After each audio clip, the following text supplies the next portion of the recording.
Hello everybody, welcome back to the Blind Press YouTube and Twitch channels. I am here, I am happy to be here. I hope you guys are having a wonderful Tuesday evening. And hello Blind Toes, I see you over in Twitch chat. Hope you're doing well today. That was a fun King of the Hill on Saturday.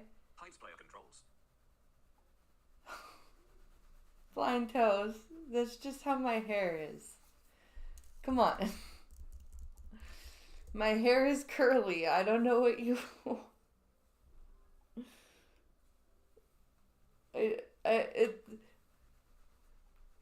Come on now.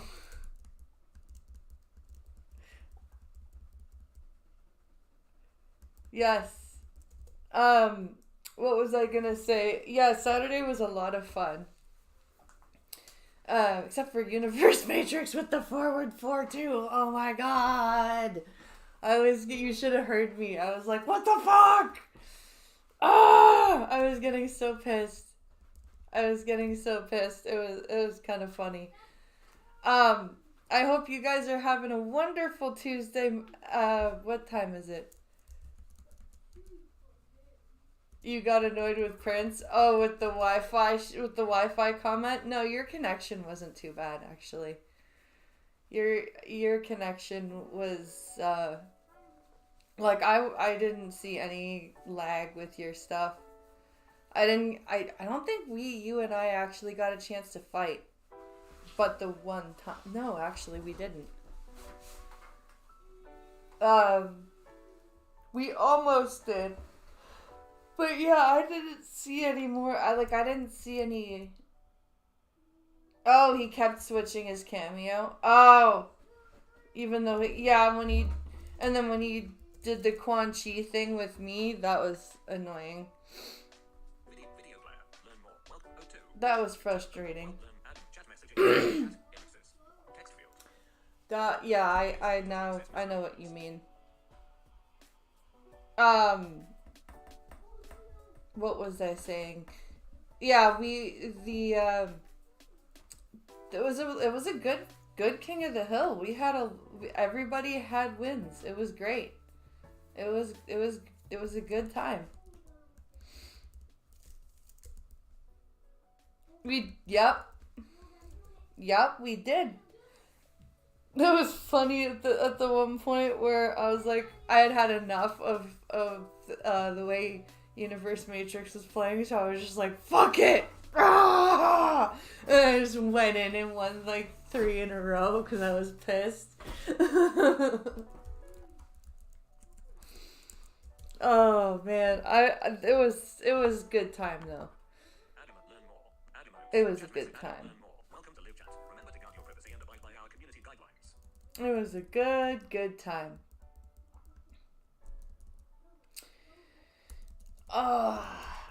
And you know what else is a good time?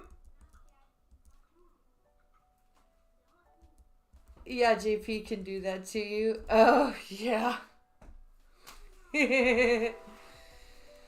Oh, I was like, what the fuck? I was so pissed. I was like, Baron was in my chat telling me how to punish it. I was like, I'm trying, Baron. I'm trying. Oh, it was funny. But today I discovered, or well, not I discovered, but I was put I was given information on a Canadian publisher that for like $1,700 will do basically everything that I need in one spot. And like edit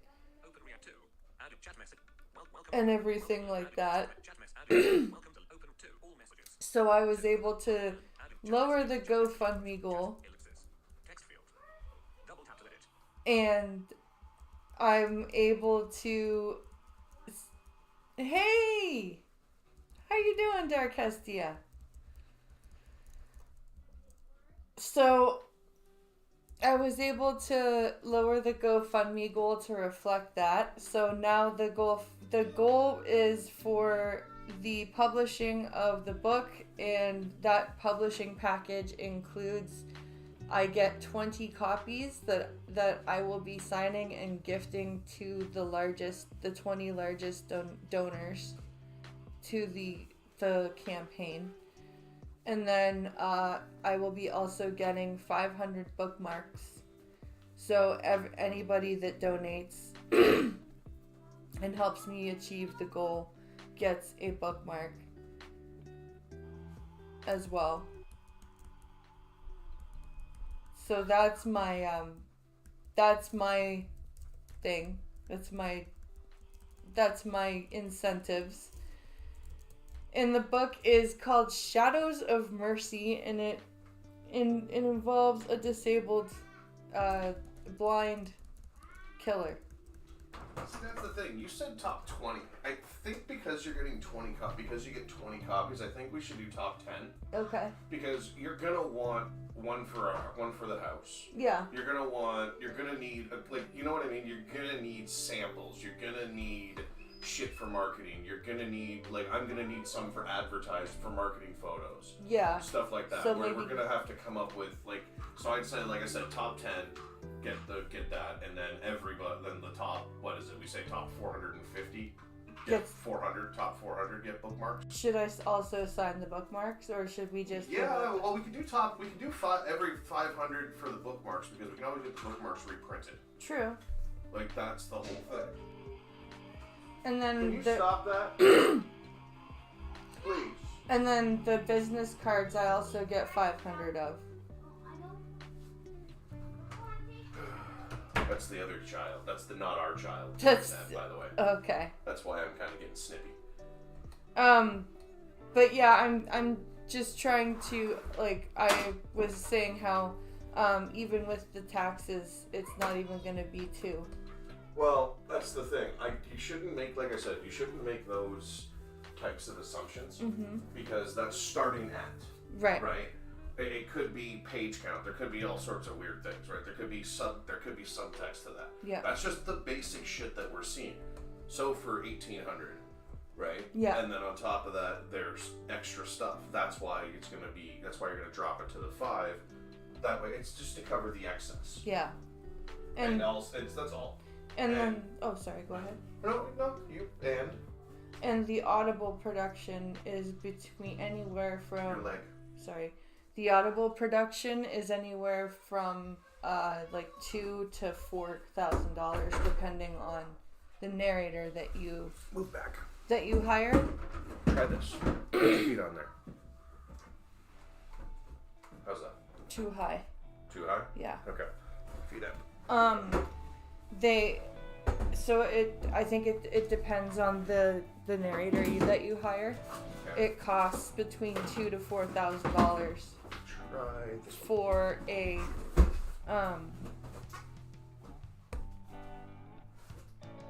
Still too high? Yeah.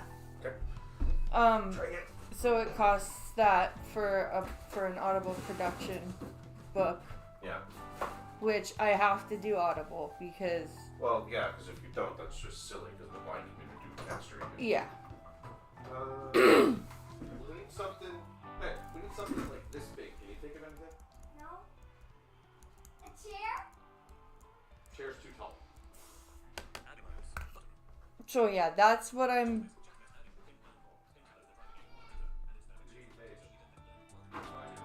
Yeah, it's direct ship from printing. Quiet child who is not mine. Slide backwards. No, that might not work. Actually, try putting your feet forward. No, because then you can just use the rail. Never mind, that's not going to work either. Because then you just use the rail. Why don't you just put your feet on the railing? That's what I have been doing. So why haven't you just something like that? That's the exact height you're looking for, isn't it? Yeah. So then raise the chair up. I do, and then it drops. Because the piston needs weird. The piston's dead. I gotta get you a new $300 chair. See, this is the problem. I want to get you a Secret Labs chair. Look up. Go ahead. Go ahead. You have it. You have the thingy up, right? On the other camera. Look up the Secret Labs prices. Go ahead. Go chair shopping real quick. I dare you. Secret Labs Yeah, just Secret Labs chairs. chair. Yeah. Okay. Secret Lab gaming chair. The Dark Knight ergonomic is $764. Fuck me. That client I was picking up from for Peterborough, Yeah. he has one of those. Jesus.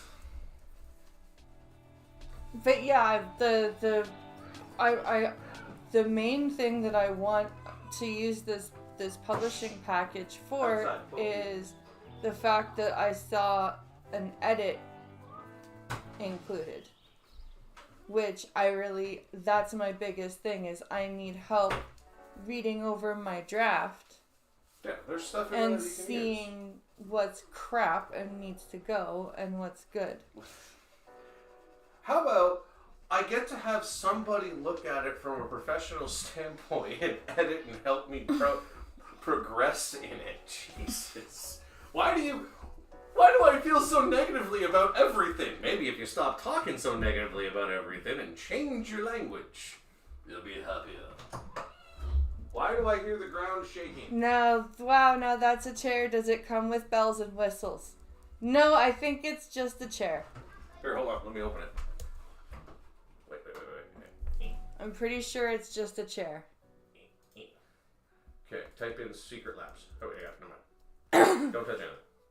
Touch, not a thing. Touch. Yeah, and guess what you just did on me? What did I do? Whenever you touched, you hit spacebar and it opened up whatever I was not clicking. I touched the railing of my desk. Oh, I don't know what happened. I know what it is. It's voiceover doing silly stuff. Okay, so we're on the website. Can you hear it now? Get $35 off when you do something. Yeah. Oh my god. Wow. Talk about a doxable frickin' thing. So now the new drop-down menu, without even selecting it, automatically shows all your emails and phone numbers. Lovely. Good. And it just did. Hopefully you're not... I'm on solo cam. Oh, thank God. And No, because it literally just doxed both of us heavily. And I don't think that the screen share is... No, it's literally like, it just... Ooh. Not helpful. Now, where is that screen? I'm also trying to figure out through what level of if we're gonna do 10 donors for the book. Yeah, we have to. Okay, how about we get to that point first? That would be the best option. Would be to get to that point, right? Right. Okay, so I have now attempted to, for the 100th time. Uh-oh. I think they're howling. But yeah. Ooh, a gaming desk. Yeah, that's the Secret Labs Magnus Pro. It's for it's for desktop computers. Ah. Chairs.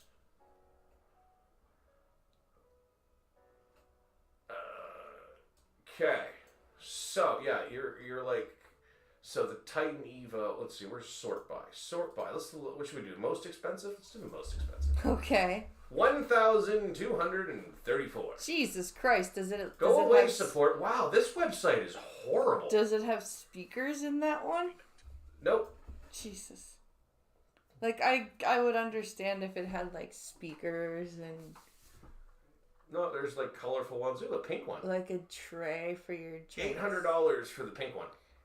No thank you. $800 for most of them. There's the Final Fantasy chair, the Secret Weave plus fabric. Of course, there's a Final Fantasy chair. Well, yeah, because it's weaves. There's a pink bunny chair. But yeah, so like you're looking at $1,000 chair. The Warhammer 40K Ultramarine. I think that's the one that's a blue one. Okay. That's 800. Dota 2 Harry Potter. Get you the Harry Potter chair. That's 800. See, that I would, but there's other than that, I don't see any ones that I'd be like, yes, I must have. Well, like there's Stormtrooper. There's the Assassin's Attack on Titan, Genji, Witcher, Cyberpunk, Deadmau5, Dark Knight. Ooh, Dark Knight, I like that one. Yeah. Batman one. That was on sale. for $600. $760. Oh. There's a creeper. Lots of chairs. Like, it's seriously, right? Like, Yeah. now if we go to the bottom, out of stock. $419 is the cheapest chair. Yeah. And that's for the extra small. It's for a child's chair. Oh God. $400 for a child's For a kid? desk chair. No fucking way would I spend. I'd spend that much for a desk and chair combo for a child. But I would not spend that much. That's like the parents that go out and buy their babies full price Skechers. That's like parents that buy their kids Prada freaking strollers. Uh-huh. Those. Yup. Or those, what are they? The Peg Perego? They're like $5,000 strollers that you could buy a fucking used car for. Or you used to be able to buy a used car for. Oh my goodness. Outfit check time.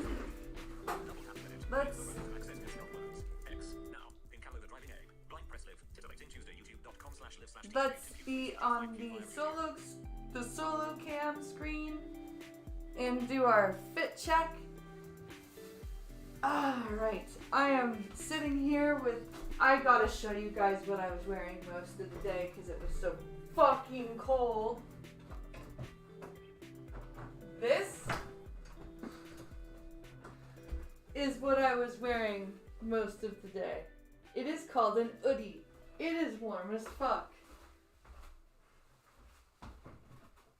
It's like a big ass blanket and it's super floofy on the inside. And yeah, I love that thing. I fucking love that thing. It's great.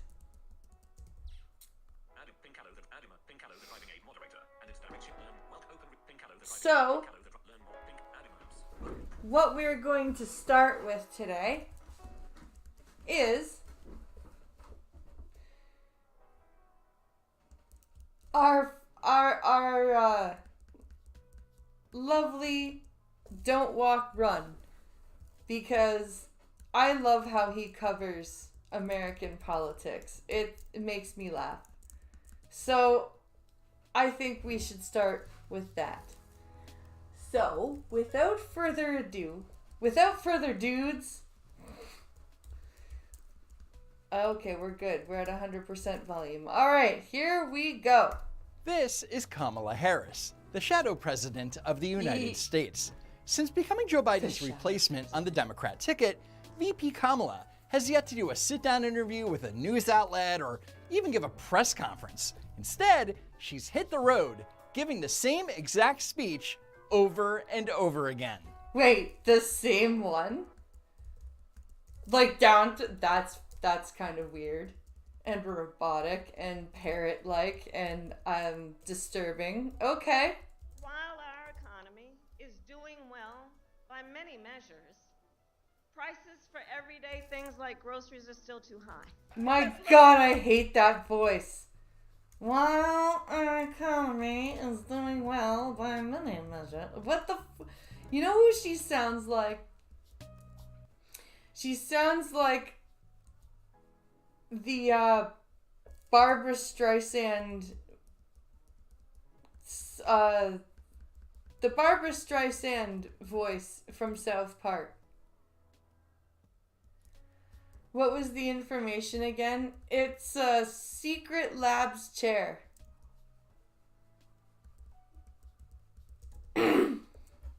Stretch? Very well. I shall stretch before we get fully into the video. But my God, I hate Kamala's voice. Oh.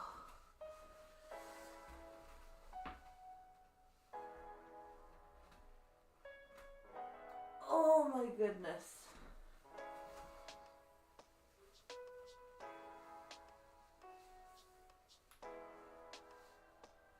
My damn hip keeps making popping noises and it's very, very annoying. But yeah, Blind Toast, secret lab chairs. If that helps. Okay.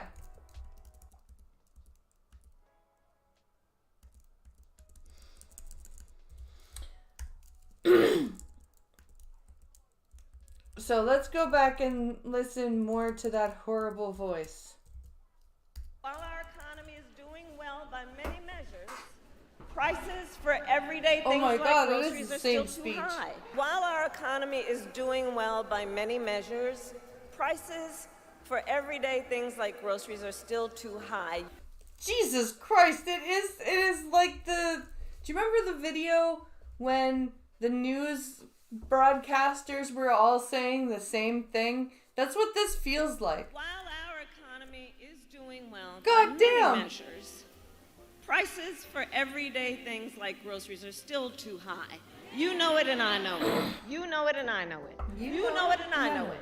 You know it and I know it. You know it and I know it. Yes. That was creepy. That last part, You know it and I know it. You know it and I know it. You know it and I know it. that was creepy. Literally the exact same one. Hi, Aircraft Sparky. How are you doing? How are you doing?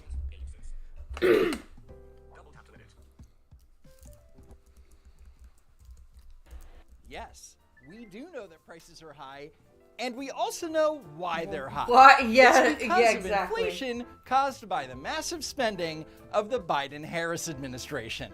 You know, the same reason why up here our prices are so high. Caused by the massive inflation, caused by the massive spending of the Trudeau government. A perfect example of this is the Inflation Reduction Act. Joe Biden recently celebrated its 2-year anniversary in a post on X. The Inflation Reduction Act. They had to create an act to reduce inflation? Well, why didn't they just stop spending so The bill much? allocated $783 billion to climate change funding and had nothing to do with reducing inflation.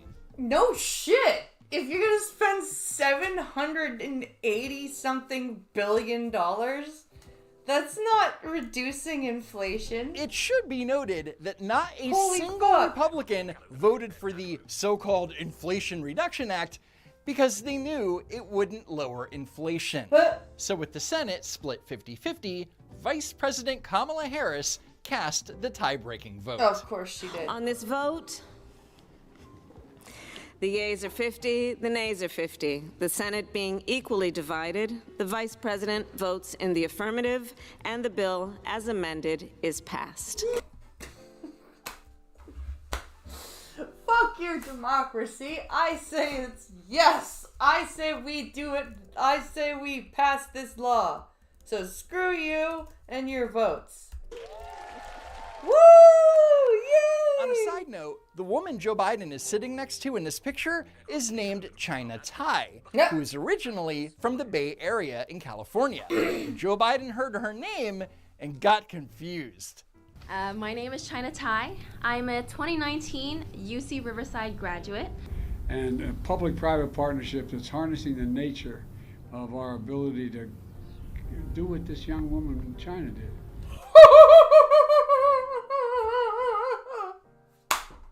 Her name is China. She's not from China. Oh my God, Joe. 81 million votes, guys. Building up the middle class will be a defining goal of my presidency. When our middle class is strong, America is strong. And we know that's not the future Donald Trump is fighting for. And Kamala's campaign is defined by overpromises, platitudes, and lies about Donald Trump. I mean, can you blame her? It's all she has at this point. Literally, that's all she has. Because everybody can look up, like, just clips of her being absolutely wackadoo and be like, I do not want this lady to be my president. She certainly can't run on her vice presidential record. No. So nearly a month after becoming the presumptive Democrat presidential nominee, Kamala Harris gave remarks on her economic policy. And it did not go well at all. A loaf of bread costs 50% more today than it did before the pandemic. Ground beef is up almost 50%. Gee, Kamala, thank you for reminding us how much cheaper things were under the Trump administration. No shit. I'm Donald J. Trump, and I approve this message. When I am elected president, I will make it a top priority to bring down costs and increase economic security for all Americans.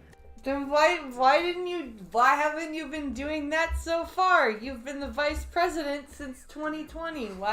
Why have you not done any of that until now? Why do we need you to be president? As president, I will take on the high costs that matter most to most Americans. The cost of food. So Kamala Harris, part of the Biden-Harris administration, which is the current administration, is going to make you wait for her to be elected before she does her job. Yep. That's how that's going to work. You know, you've had her for 4 years already. She's done fuck all. But if you elect her, then she'll magically start doing stuff. Fucking clown world. And instead of owning up to the fact that the Harris-Biden administration was the cause of the inflation, VP Kamala blames greedy corporations. Many of the big food companies are seeing their highest profits in 2 decades. Yes. Screen isn't shared.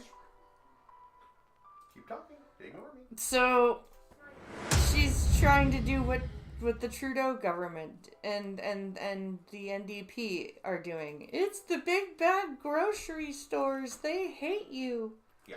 It's not us that's making it expensive to buy food. It's the grocery corporations. Because they think we're all stupid. What's wrong? Well, all the work that you've been doing, right? Yeah. With like changing everything and doing names and accounts and stuff, right? It keeps showing up. It showed up on the new tab page that I just had that I had set up to share properly. Okay. And again, it just doxed the whole shit again. Oh, why can't I get a big break? Why, oh, why am I here? Oh, because there's a third window Chrome open. Oh. And that's the one that's open. Oh. There's a third Chrome open. Well, that's annoying. The problem. Let's close. Yeah, it's the login page. Oh. The thing that opens automatically when I start the computer. Yeah. That just doxed you. Oh, lovely. Oh, that's okay. No, we're fixing it. Fixed the screen. It's okay. It's just me watching. I don't know what's going on, but why didn't it share this time? Aircraft Sparky's in chat. Is he? Yeah, on YouTube. On YouTube or on Twitch? On YouTube. That is strange. There we go. Now it's working. Stupid. Yeah, the chat's not working then for me.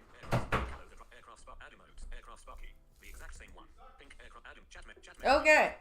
Now you guys are able to see the video. All right. Here we go. And while Greedy corporations. many of the big food companies are seeing their highest profits in 2 decades. And you have done what to stop that exactly? Considering that you are, the government in charge of all that? And while many grocery chains pass along these savings, They do. others still aren't. First off, which grocery chains are ripping off customers. Well, she wouldn't say. Yeah, also, first of all, which grocery chains are ripping off customers, and second of all, which grocery chains are actively passing on savings to their customers? Because she couldn't say. No one's ever proven price gouging. No one even knows what price gouging actually is. What Kamala Harris Democrats don't understand is that rising prices don't cause inflation. Inflation causes rising prices. And inflation is too much money chasing too few goods. All of Hello? Are you all set now? I think so. Okay. which devalues that rising prices don't cause inflation. Inflation causes rising prices. Yeah. Inflation causes rising prices, and overspending from the government causes inflation. So there you go. Quid pro quo. And inflation is too much money chasing too few goods. Yep. All of which devalues the money in your wallets and pocketbooks. And Larry Kudlow is right. There is no price gouging. If Democrats want to find a source of high prices, they only need to look in the mirror. True. And it's the same with the Liberal Party of Canada. They spend, and they give money away to other countries, and then they're like, oh, no, it's the global market that makes things so expensive. It's greedy grocery store owners that make things expensive. But instead, they'll blame everyone else. And I will work to pass the first ever federal ban on price gauging on food. Ooh. A Bluetooth speaker tumbler. That's really awesome. Price gauging. She's so Price bad at this. gauging? Ban on price gauging on food. Did she mean price gouging and she said it as gauging? Price gauging. She's so bad at this that she didn't even realize that she said it wrong. So she did say it wrong. She actually she read price what's it called? Price gauging.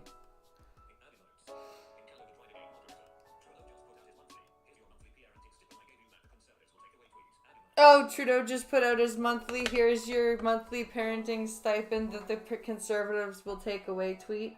Yeah. Meanwhile, the Conservatives were the one that made that benefit in the first place. I guess whatever Joe Biden has is contagious. Sad, really. Now, this whole baloney about price gouging and excess profits and corporate greed, it's the longtime hallmark of the distant far left, and it pops up every now and then and is laughed out of the room. We don't hear about it for a long time. Prediction, it's going to happen again, this time around. Laughed out of the room. But it's already being laughed at. The Washington Post's editorial board published this piece titled, "The Times Demands Serious Economic Ideas." Wow.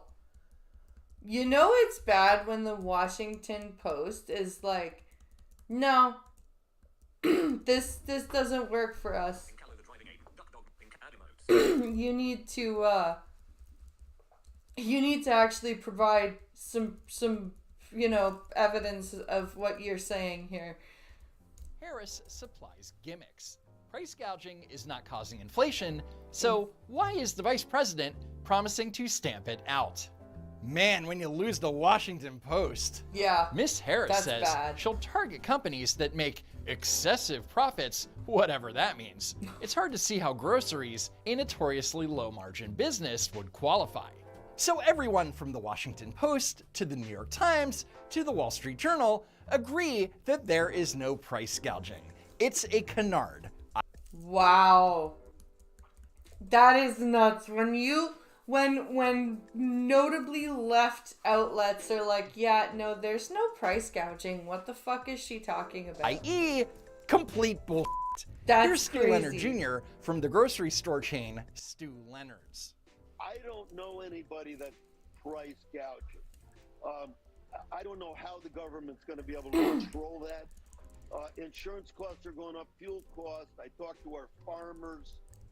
They're struggling with energy costs and diesel costs. The Ukraine war that's happening over there has affected a lot of grain prices in the U.S.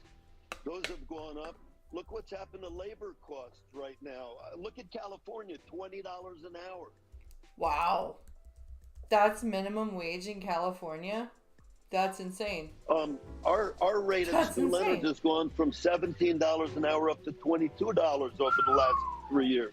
In other words, because of the supply chain and inflation, everything costs more. Production, materials, labor, shipping, even electricity to keep the refrigerators cold and the lights on. Imagine that. Delivery costs, supply chain, all that is costing more. Therefore, food is costing more. Oh, imagine my shock. And that means that those costs are passed down to the consumer. Yep. Look, I know most businesses are creating jobs, contributing to our economy, and playing by the rules. But some are not. Which ones? Kamala, person. What's your, like, which businesses? And that's just not right. And we need to take action when that is the case. And that action, ladies and gentlemen, would be good old-fashioned communist-style price controls. The first ever federal ban on price gouging on food and groceries. Really just price controls dressed up as price controls. Wow. In other words, to quote Churchill, a sheep in sheep's clothing. Ha! I like that. A sheep in sheep's clothing. Calling it what it is. And price controls never work. They didn't work in the Soviet Union in the 1980s. They haven't worked in Venezuela in over 2 decades. And they definitely didn't work in the United States under President Richard Nixon. Wasn't Nixon a Republican? I'm pretty sure Nixon was a Republican.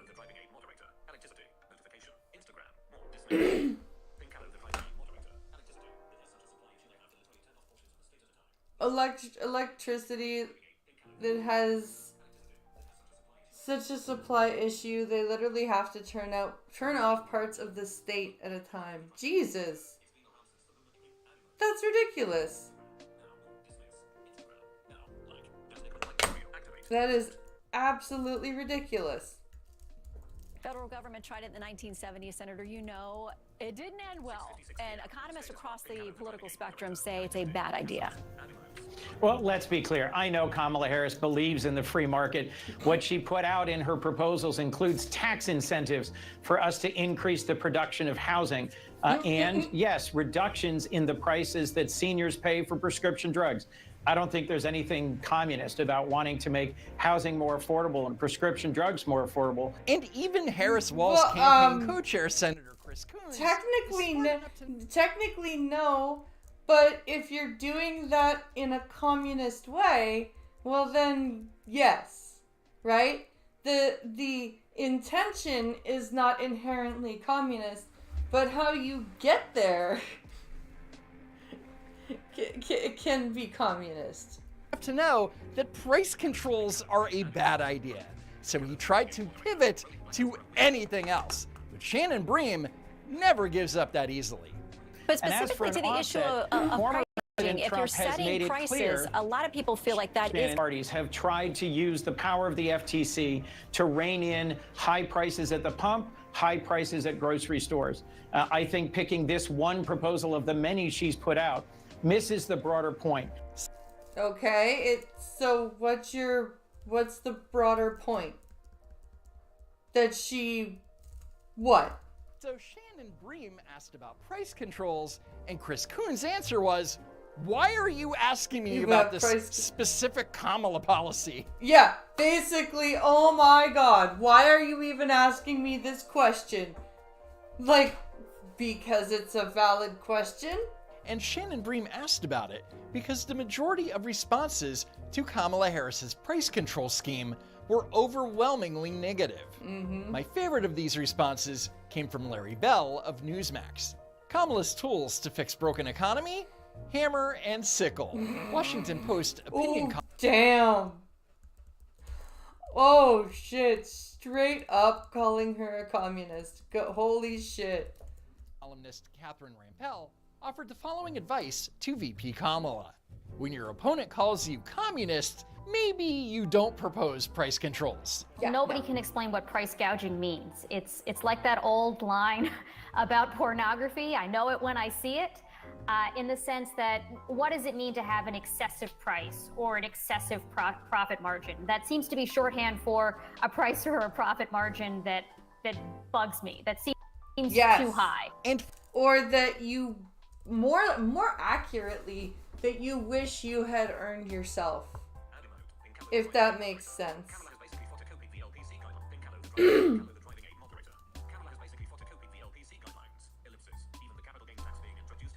Kamala has basically photocopied the LPC's guidelines.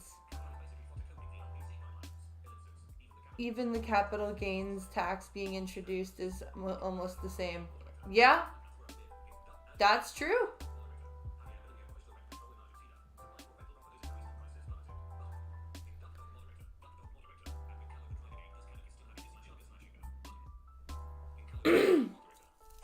And Fox Business points out that in 2023, the average grocery industry profit margin was 1.6%. That doesn't Compare seem that to, very say, large. the 46% profit margin on an iPhone 15 and 15 Pro. Jesus. So the question is, how will it be determined who is supposedly price gouging and who isn't? It's not going to be markets, it's not going to be supply and demand that's determining how much your grocery store charges you for milk or for eggs. It's going to be some bureaucrat in DC, which seems like totally unworkable for the FTC to be deciding like how much Kroger charges for eggs. Especially considering that most of the people in DC who are deciding these things probably haven't gone grocery shopping for themselves in quite a few years. In Michigan, but it also would be very bad for markets. We've seen this kind of thing tried in lots of other countries before. Venezuela, Argentina, the Soviet Union, etc. It leads to shortages. It leads to black markets. Plenty of uncertainty. And VP Kamala's anti-price gouging proposal proves two things. A, Kamala Harris is an economic illiterate with zero understanding of basic economics. And B, that she is not a serious person and has no business running the country. Well, we all knew that. We all knew that she was not a serious person, had no business running the country, and was economically illiterate. But it's always good of you to remind us, sir. Always very much appreciated. Oh, Jesus Christ. That is insane. That, to me, that just boggles my mind. Now, writers, how long does it usually take you to finish your first draft? Attachment. So, I'm just, here we go. Where are we? Taxes on unrealized profit. Genius. Button. Duck moderator. Taxes on unrealized profit. Taxes are unrealized profit. Genius. That's, yeah.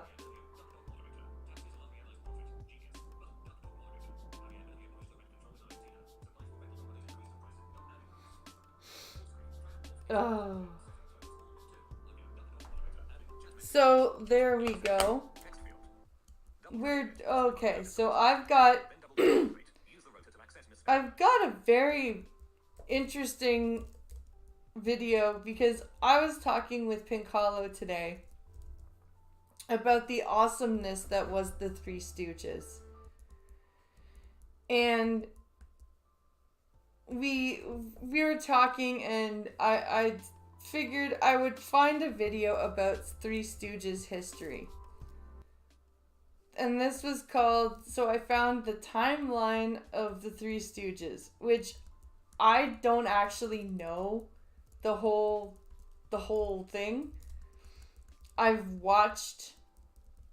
used to watch the Three Stooges, and I figured this might be kind of a cool little video to watch and take a kind of like a memory lane type of trip backwards. So let's take a look at this video from this channel, and if I like the video, I'll give it a subscribe.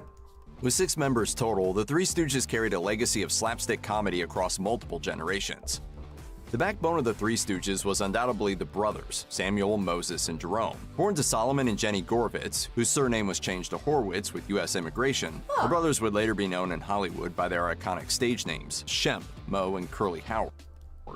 And Shemp, the funny thing is that Bruce Campbell, being a huge Three Stooges guy, his Instagram is Shemp_Malone. That he doesn't even go by, like, his username isn't even Bruce Campbell. It's just Shemp_Malone. The first Howard to enter the world was Shemp, born on March 17, 1895 in New York City. His nickname came from their Lithuanian mother's pronunciation of his first name, Sam. Mo was born on June 19, 1897, with Curly arriving on October 22, 1903. According to Michael Fleming's authorized biography, The Three Stooges, From Amalgamated Morons to American Icons, Curly was known to his family as Babe.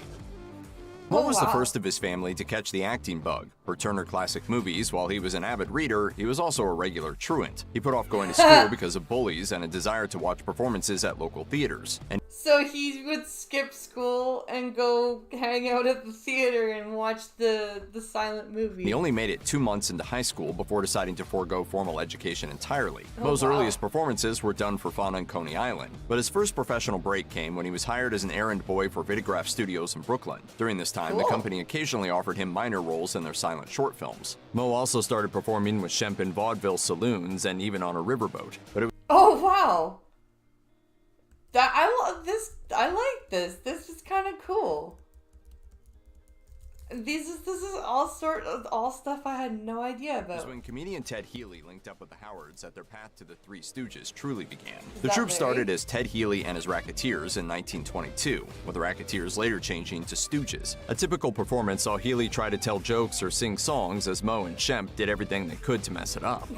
That sounds hilarious. That's just, I can totally picture that, and it sounds absolutely fucking hilarious. After Healy and his Stooges won success on vaudeville and Broadway, by the start of the 1930s they moved into movies. Call it a bowl cut, a mushroom cut, or a mop top, it was one of Mo Howard's trademarks. Throughout his adult life, the leader of the Three Stooges always sported the same unnaturally sharp fringe of hair. Paired with Larry Fine's thinning curly hair and his brother Curly's round-shaped head, it seemed to fit. Oh, Larry, good old Larry. He was my favorite. Because nobody liked Larry. I don't know why. Everybody was always like, Larry's an idiot. I hate Larry. Everybody always only liked Curly or Mo. Nobody had any fondness for poor Larry. And that made me so sad. So Larry was always my favorite. But Mo's haircut wasn't exclusively for comic purposes. They used to have a name for these when we were kids during the Depression. Skunk heads. Well, no. In a late-in-life talk show appearance, Mo explained the story behind his childhood haircut. His mother persisted in styling his hair with shoulder-length curls until he was 11 years old. The teasing from schoolmates drove Mo into fights, and on the advice of a friend, he took a pair of scissors and sheared himself. Oh God! Oh my God! It's I can totally just it's like The Outsiders where Ponyboy cuts off his hair with the pocket knife. The result was none too neat, but as he grew up, Mo adopted the look as his own. Mo wasn't the only stooge with a story behind his hair. According to Michael Fleming, before Curly joined the act, he wore his hair long and even had a mustache. With his sporty looks, Healy, the ringleader of the act at the time, felt Curly would be out of place alongside Mo and Larry. To appease Healy, Curly reluctantly buzzed his head. Aww. While the Howard brothers and Healy founded the iconic act, the only constant member besides Mo was Larry Fine. According to Turner Classic Movies, Larry dabbled in boxing and sang with Gus Edwards. Really? Boxing? Interesting. I had no idea about that. Great name for a shipbuilding company. One of the most important vaudevillians in history, and he earned a name for his talents as a combination comedian and violinist. This talent— Really? Wow, he's pretty damn talented. I had no idea about any of this originated in his childhood really cool. when a doctor recommended that Larry play the violin as a way to rebuild arm strength following an accident. Brian the Fiddling Funny Man first came to the Stooges' attention in 1925 when the Howards and Healy caught a performance of his in Chicago. Very The impression he left was enough for Moe to recommend Fine to Healy as a possible replacement when Shemp left the act. Healy agreed on one condition: the violin had to go. As Aw. compensation, I think that would have been really cool. I think that would have been awesome if Larry played the fiddle. and he threw in an extra $10 on top of Fine's $90 a week contract. Don't hit him on the head. You know he's not normal. I am. Curly was relatively late in joining his big brother Moe and their partner Larry Fine as a member of Ted Healy and his Stooges, but Curly's rascal persona became the darling of fans for generations. Do you solemnly swear to tell the truth, the whole truth, and nothing but the truth? Certainly. What have I got to lose? Certainly. Certainly. Yeah. Oh, I could never do the laugh. I could never ever do Curly's laugh. According to Turner Classic Movies, Curly looked up to Moe and Shemp from a young age. His early efforts to follow in their footsteps were more musical than comedic and included singing, dancing, and conducting bands in a breakaway suit. A chance to get involved in Stoogedom came when Shemp decided to go his own way after repeatedly clashing with Healy. The youngest Howard was eager to join his brother on stage, but according to Fleming's biography, Curly suffered from stage fright in his early days that was so bad it pitched his voice higher than normal. Oh, really? That's not a normal, like, that's not his normal character? From hurting his performance, the high voice and Curly's improvisational instincts helped to define his on-screen character. Ted Healy might have been the first to assemble the Stooges into one act, but he was often drunk, controlling, and cheap. According to Fleming's biography, when the Stooges briefly struck out on their own, Healy allegedly called in a bomb threat. Holy shit! What the fuck? What kind of jealous bullshit is that? That's insane. Sorts of episodes helped convince Shemp to initially leave the act. While Moe, Curly, and Larry remained as Healy Stooges for a while longer, Hollywood beckoned in the early 1930s. According to Fleming, MGM signed the act for work in features and short subjects, often built around stock footage. The good notices Healy picked up convinced him to renew with MGM, but as a solo act, leaving the Stooges behind. But the trio had picked up their own fans by this time. Cut loose. So the Stooges were like, off you go, you crazy drunk bomb threat calling in man. Holy shit, a bomb threat for the 30s. What the From their fuck? partner, in 1934, they formally adopted the name The Three Stooges, and won deals with Columbia and Universal. Unfortunately, these two deals were negotiated at the same time, with Moe at Columbia and Larry at Universal. For Fleming, neither knew the other was bartering until they both came back with contracts, with an hour's difference making the Columbia deal binding. According to Britannica, this made Columbia Pictures the Stooges' home base for the next 24 years, during which they never got a raise. Oh, fuck. That sucks. 24 years, no raise at all? That's rough. While Moe, Curly, and Larry started achieving fame as the Three Stooges at Columbia, Shemp established himself as an actor and comedian in his own right. According to Turner Classic Movies, after leaving the family act in 1930, Shemp stayed in Brooklyn for the next 7 years. He built his career up in 2 reel shorts, slowly moving from bit player to star. You can't see. Oh, I see. No, you don't see. Oh. The Jewish Oh, Shemp. Good old Shemp. Virtual Library tells us that Shemp had attempted to create a group act of his own, first seen in the 1934 short film The Knife of the Party, but it ultimately didn't work out. Fortunately, Shemp was still in demand, even if not always in the most flattering terms. His agent even went as far as promoting him as the ugliest man in Hollywood. Ouch.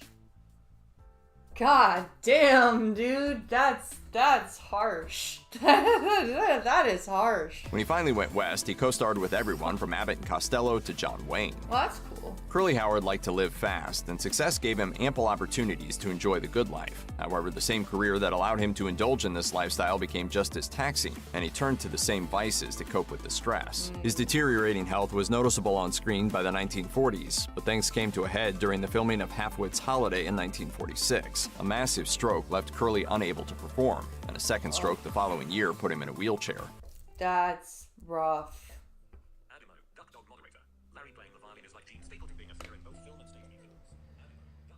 Larry playing the violin is like Gene Stapleton being a singer in both film and stage musicals.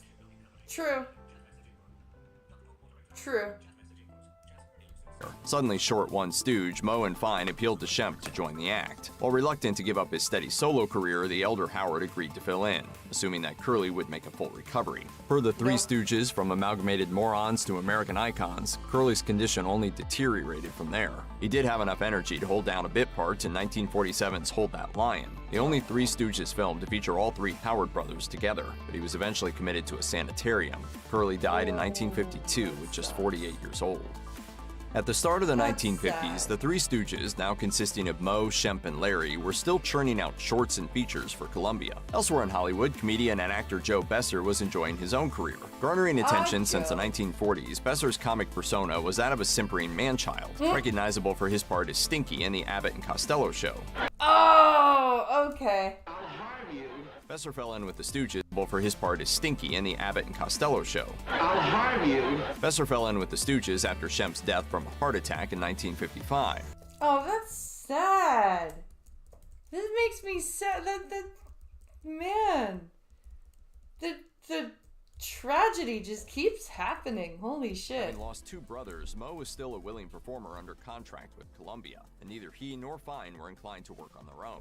According to Michael Fleming, it was up to Moe and Columbia to select a replacement stooge, and they settled on Besser due to his established act, not to mention his own contract with Columbia. Well, that would make sense. And if they're already like kind of friendly with each other, then them working together would make sense. Besser's tenure with the Three Stooges was short-lived, as he joined at a time when short films were falling out of favor. According to Empire, by 1957, Columbia was the only studio still making live-action shorts. But following the death of studio chief Harry Cohn, the department was shuttered, and the Stooges were unemployed. Even without production and distribution woes, the Stooges found their partnership with Besser to be awkward. His wimpy persona didn't mesh well with the violent slapstick of Moe and Larry, and he personally had a low tolerance for getting hit. Oh, shit. Yeah, that won't work. That won't work if you don't like getting hit. Then Three Stooges comedy is probably not for you. Departed the act after the break with Columbia. A former crew member claimed that Moe said Besser was Columbia's choice to replace his brother Shemp, and not someone he and Fine sought to retain later. And according to Moe himself, Besser declined to continue because of his sick wife.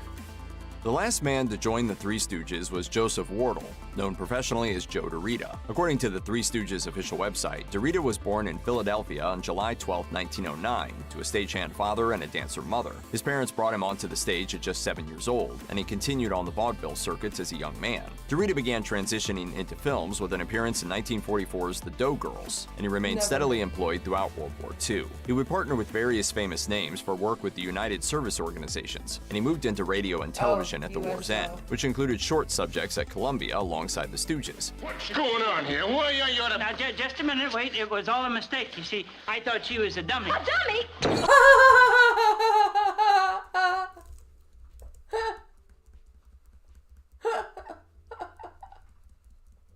Oh my god, oh fuck. Curiously, DeRita didn't hold the Stooges in especially high regard. In Jeff Lenberg's The Three Stooges scrapbook, he is quoted saying, "They were physical, but they just didn't have any humor about them. Yes, I was they with the Stooges did. for 12 years, and it was a very pleasant association, but I just don't think they were funny." Well, you suck. You just have no sense of humor. He felt the Stooges didn't measure up to acts like Laurel and Hardy, citing the obvious Well, prediction. they're not the same. They're not the same type of slapstick. The Laurel and Hardy are different. of their antics as a reason for not liking their humor. According to the Three Stooges official website, Dorita was initially reluctant to join the Three Stooges, but Michael Fleming suggests that after so many years going it alone, Dorita may have wanted a more settled arrangement. It may also have been playing the long game, foreseeing that association with the Stooges would pay off eventually. Maybe. Around the time that Dorita joined the act, Columbia sold the television rights to their extensive catalog of Stooges short films, reviving the group's popularity just in time for the new lineup's initial round of personal appearances. The most popular of these old shorts came from Curly Howard's tenure, which had a direct impact on Dorita's persona. And the thing is this was probably right around the time, this would have been right around the time when people were starting to get TVs into their houses and like watching the shorts on TV. According to the Three Stooges scrapbook, Dorita initially wore his hair in parted curtains like Shemp, but children who attended live shows expected Curly. While unwilling to imitate Curly, Dorita did shave his head and adopted the name Curly Joe. The Three Stooges spent the 1960s performing, cameoing in TV shows, and starring in 6 feature-length films, but none of them were young men anymore. Larry Fine in particular struggled to maintain the necessary energy for the Stooges' trademark slapstick. Yeah, that would be hard. Like, as an older guy, how do you stay, like, on the ball? How do you stay active and energetic for slapstick comedy? And a series of minor strokes made it increasingly difficult for him to remember his lines. He persisted until 1970 when a more severe stroke left him paralyzed on the left side. Moe considered bringing in Emil Sitka, an actor who had performed alongside the Stooges for decades, to take Larry's place, but no projects ever manifested. Larry's incapacitation effectively ended the act, and he died in January 1975. See? Everybody hates Larry. But because of Larry, it was the act. Because without Larry, the act basically was over. Moe would pass away only 5 months later from lung cancer. According to the Three Stooges scrapbook, Dorita reportedly had Moe's permission to keep the Three Stooges going, with 2 stand-ins for Moe and Larry, but this venture flopped with hardly any notice. That's sad. I kind of like that channel. I might give it a subscribe. I think yeah, let me go give that video. Grunge, that's what it is. We're gonna subscribe to that. Like that video.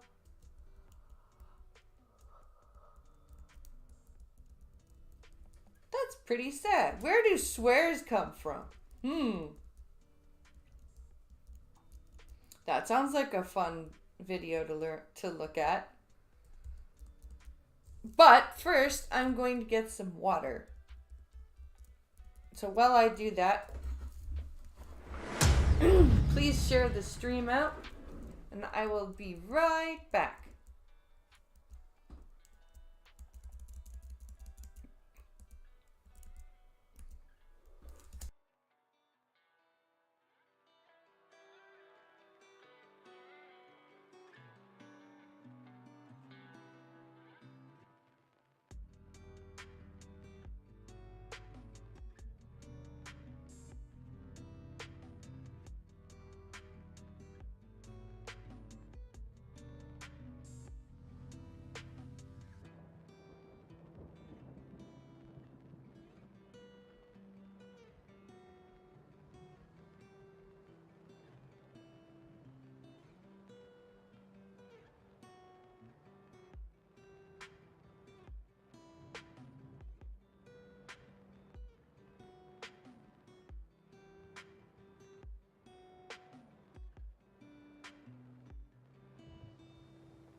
Okay.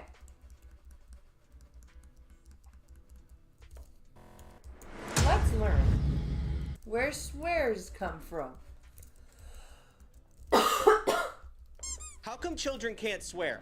Isn't that weird? How come there's a whole subsection of our language that adults are only allowed to use? If you think about it, it's a weird thing. Like, I understand that a child casually dropping an F-bomb in the middle of a conversation is off-putting, but like, why is that? Why is that a bummer? I don't know why. I don't know. That's just a concept that upsets me deeply. I feel like children should be allowed to swear. Anyway, swearing is what we're talking about today. Oxford Dictionary defines a swear as a word regarded as coarse, blasphemous, or otherwise unacceptable in polite or formal speech.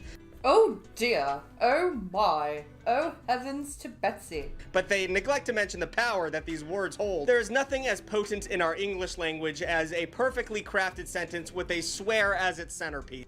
It can create laughter, it can strike fear into people's hearts, it can bring attention to a point that nobody was paying attention to. We have all experienced the moment of the first time you accidentally slip up and say the real F word in front of your mom instead of friggin'. But on that beautiful...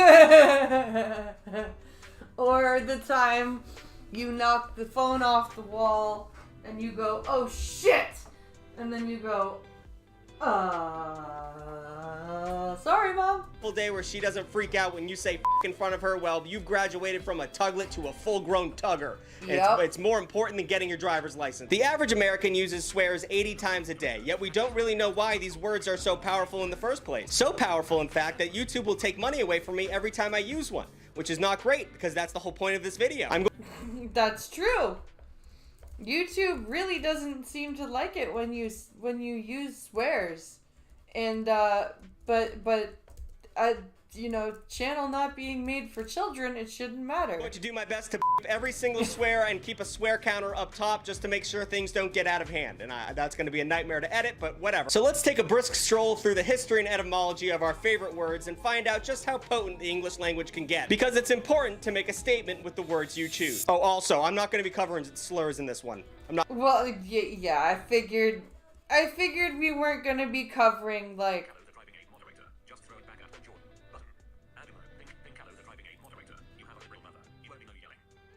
I have a liberal mother. I only know yelling. Hey, blank press. It's not just children that get told off with a curse or swear, it's visually impaired people too. That's true. Just throw it back at them. That's not fun. I understand those are also curse words, but that's... You understand why I'm not going to do that, right? Yeah.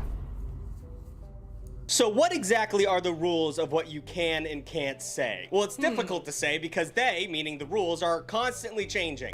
Literally all the... Do you remember like in the 90s when you couldn't have any cursing on TV? Now you can have like ass and shit and bitch on TV. When George Carlin delivered his famous soliloquy about the 7 words you can't say on television, one of them was piss. You could say piss pretty confidently nowadays. I mean, it's not too polite when you get up from the dinner table saying, I gotta take a piss, but it's not really, you know, a jaw-dropping event. I mean, it's not even making the swear counter move. It's not that big of a deal anymore. So if you can say tits and piss. You can get away with shit.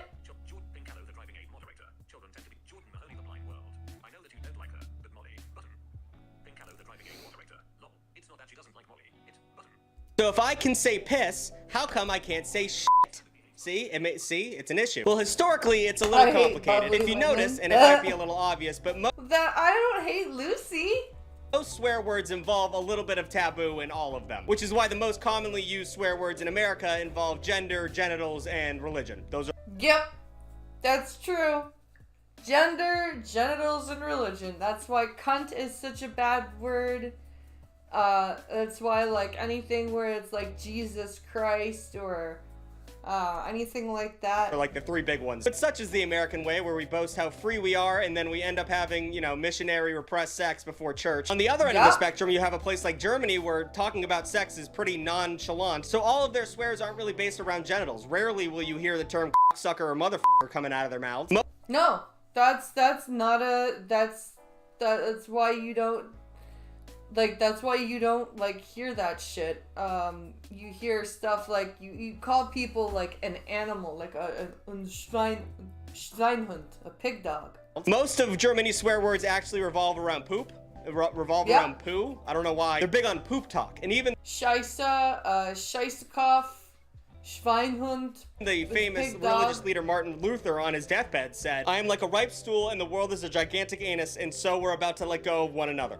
I mean, Oh. one of the most important religious leaders of all time, and he's talking about poopy buttholes on his deathbed. So Alrighty then, Martin Luther. That's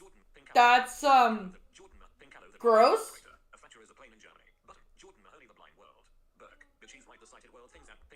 That is very, very gross. Every culture's swears usually revolve around things that they normally wouldn't talk about in polite conversation, and then they end up having vile meanings. But who, in fact, is telling me I can't use them? Who is in charge? Who's pulling the puppet string? Well, cursing has gone through several evolutions. In the Middle Ages, if you said, by God's bones, that was pretty much like saying, God motherfucking damn it. In the 1600s... By God's bones is like saying, God motherfucking damn it. You would say turd in your teeth if you wanted to tell somebody to f*** off. But throughout... Turd in your teeth? God motherfucking damn it. In the 1600s, you would say turd in your teeth if you wanted to tell somebody to f*** off. But... Yeah, well, because, you know, you throw your turds out the window, and if you're not careful, oh god. Ooh, if you're not careful, you got your mouth open, someone's emptying their chamber pot. Oh god. Damn it. But throughout all the ages, the person who was telling everybody they couldn't say those words was usually the church. It's usually the religious people who get mad about it. I mean, to this day, if a French Canadian wants to let some big words fly, they'll say a whole phrase. Christ of the chalice of the tabernacle of the host of the sacrament. Which probably sounds a lot cooler in French, I would. It does. It does. That's why it calls the tabernacle. I can't remember the whole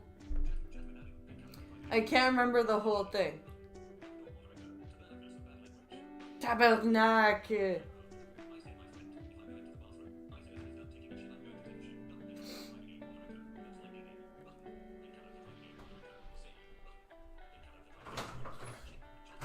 Hello.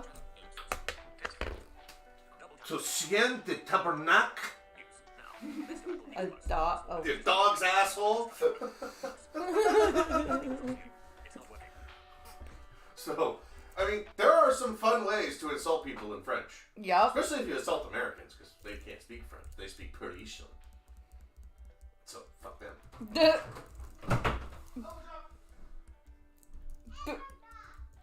But yeah,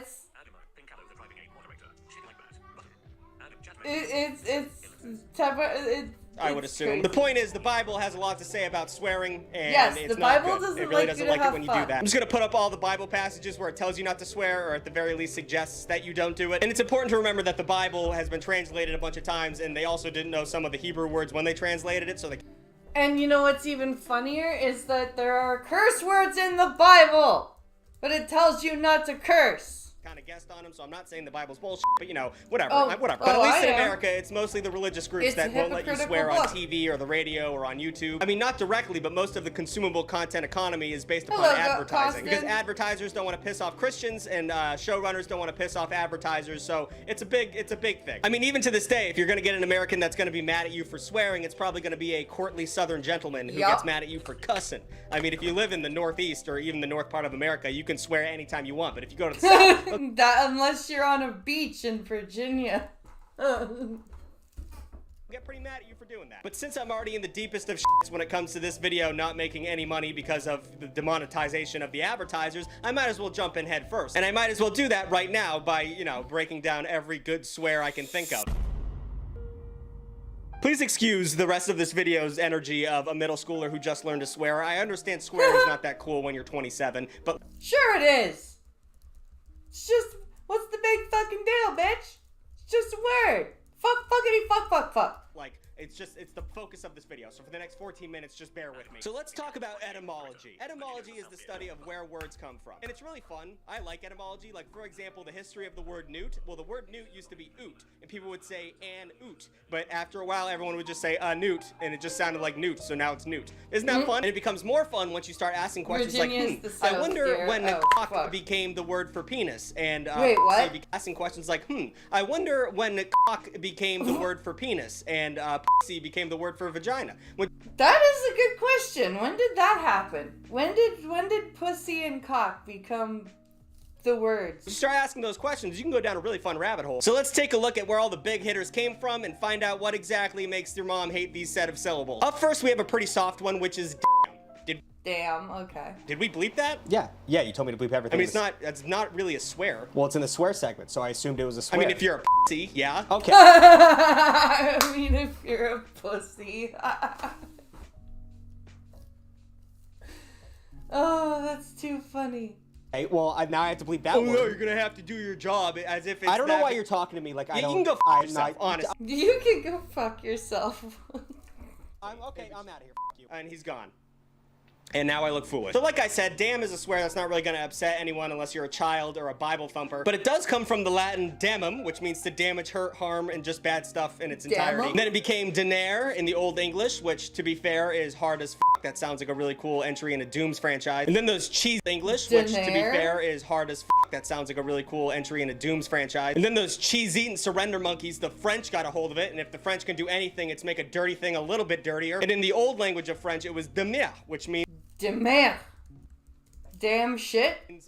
To blame, convict, injure, yada yada. Then the English got a hold De mer sounds like de merde. of it and kept the same meaning, but they changed the spelling of it so it became like dampen or demand or another one. The English was just guessing at spelling for the most of its history. And that's pretty much where it lies in terms of what it means, which is today's meaning, which is damn, which is just damn. Damn. It could mean something good. Damn. It could mean something bad. Damn. It could be something horny. Damn. And anything in between. But you gotta be careful with the word damn. It can be something horny. Oh, that's too funny. It could be something good. It could be something bad. It becomes an entirely new meaning with a little bit more spice on it. Adding a religious element to any swear makes God it a little bit damn. more potent altogether. Like those Bible thumpers I was talking about earlier will get a little bit hot in their shorts if you throw a goddamn out in front of the congregation. However, shockingly, the word goddamn does not come from where you think it is. It comes from the French word godon, which was a 14th century slur for the English. Which anytime I learn a new slur for the English, I get giddy. That's fun. Godom was a slur for the English. That's interesting. As hell. So moving No down the line and idea. increasing the spice level, we have ass. Who doesn't love a good ass? Okay, so I noticed that one made the swear counter move, but it didn't get bleeped. So it's kind of an in-between one. Ass is a variant of arse, which is the British spelling of the word ass, and it makes me so upset because why are you gonna put an R in a word when you don't even pronounce that letter? Arse has Germanic origins in the Dutch word arse and the German word arsch. Everyone's doing a little something different in the European circuit, and historically it has had two meanings, either a butt or a donkey, which makes it a homonym, which is cool because when you use it as an insult or a swear, it still remains a homonym because you can call someone a fat plumper and a dumb donkey at the same exact time. Little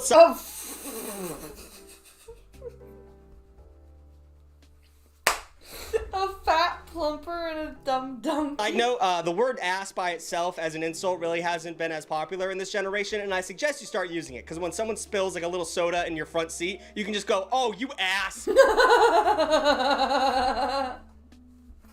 You ass. Ass. It's fun. It's fun to do that. Now, ass is interesting because eventually it was given a molt modifier. Around the 1880s, people started spicing it up by giving it a hole. An ass. That's gonna bleep. That they don't like. Yeah, the ass is fine. Asshole, not so fine. I don't know why. Like that. Simply adding hole in front of a part of the body makes it 10 times worse every time. And although ass didn't take on its meaning as an Then insult why to a is front hole not bleeped? person until the 1930s, it appeared in an 1898 dialect dictionary with the usage example, "Heard her 100 times, never to put the poker into ass."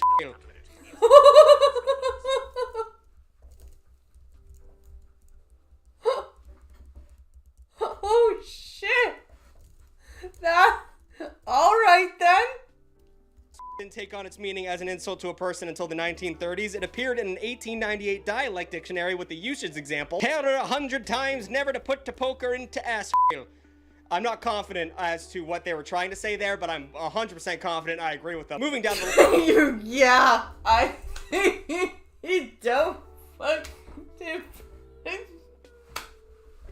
That sounds like some sort of Scottish verse. She told me 100 times to stop poking her in the asshole. Why does this sound so... Why is this so funny? On the line of spice. What about cockhole? That's a good question. And swear words is my favorite due to its versatility, which of course is shit. I love a good shit. The Old English and Proto-Germanic roots of shit, skite and skit respectively, as a verb meaning to cut, split, or separate from the body. Oh!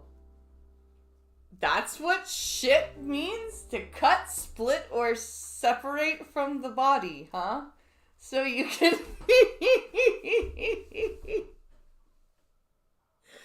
You could shit your arm. Etymologically, they're just painting the picture of pinching a loaf. That's what they're trying to explain with that word. However, it is interesting that even though the word shit and its predecessors were around for such a long time, it didn't show up in print until the 20th century, which is the 1900s, which is still confusing me. And even then, novels by James Joyce and short stories by Ernest Hemingway that used shit were scandalous and sometimes banned out of libraries. Wow! You can't even have short stories with shit in the library. I like to swear in a thick Boston accent. It makes it sound worse somehow.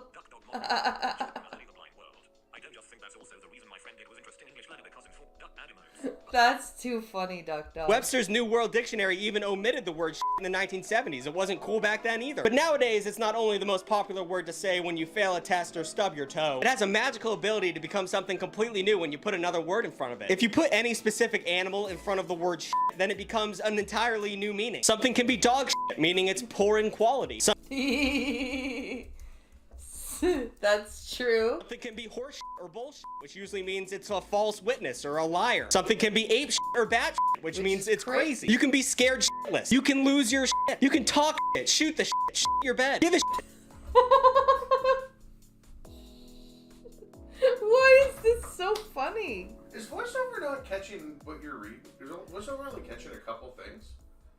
I'm trying to read what Jordan is saying, but... Read the second thing he said.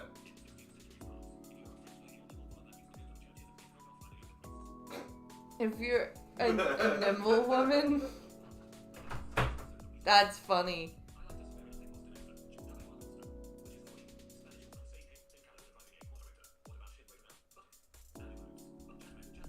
I like that. Full of shit, feel like shit. It happens. What a goddamn shit show. I mean, that word is, it hits every single note I wanted to hit. Moving down the line, we have a word that is certainly offensive to a large portion of the population, which is bitch, which is a word that if I called my girlfriend, she would eventually post the twit longer. Comes from the word of a female dog. I'm sure we're all aware of that. Yeah. It came from the Old English and the Old Norse, but it means a female dog at the end of the day. But by the 14th century, it became an insult hurled at women, which kind of makes sense because if a lady's being annoying, you call her a dog. So it's bitch has been bitch for that long? Wow. That's crazy. I did not realize that bitch was bitch for as long as it's been. Not nice, but I could see the connection. And then it became a verb, which means to whine or complain, like, oh, stop bitching, which it kind of makes sense in terms of a female dog and they're kind of cranky, but also you could say that women bitch a lot, and that's not cool. That's sexist. Don't say that. So that carried on for a few hundred years until the 1700s, where some really smart guy decided to put son of a in front of bitch, which changed. Son of a bitch. Which is not just insulting to the person, but it's insulting to the mother. Changed the world. Son of a bitch became the most common American swear from the mid-18th century until the mid-20th century. But nowadays, we don't really use it as, like, you're calling someone a son of a bitch. You usually just say it as an exclamation, like when your car breaks down, son of a bitch. Nowadays, if someone's being a son of a bitch, you're more likely to call them a piece of shit. Those two kind of transferred meaning. And now that we're really deep down on the demonetization well, we can talk about fuck. Yes, let's do that. Talk about fuck.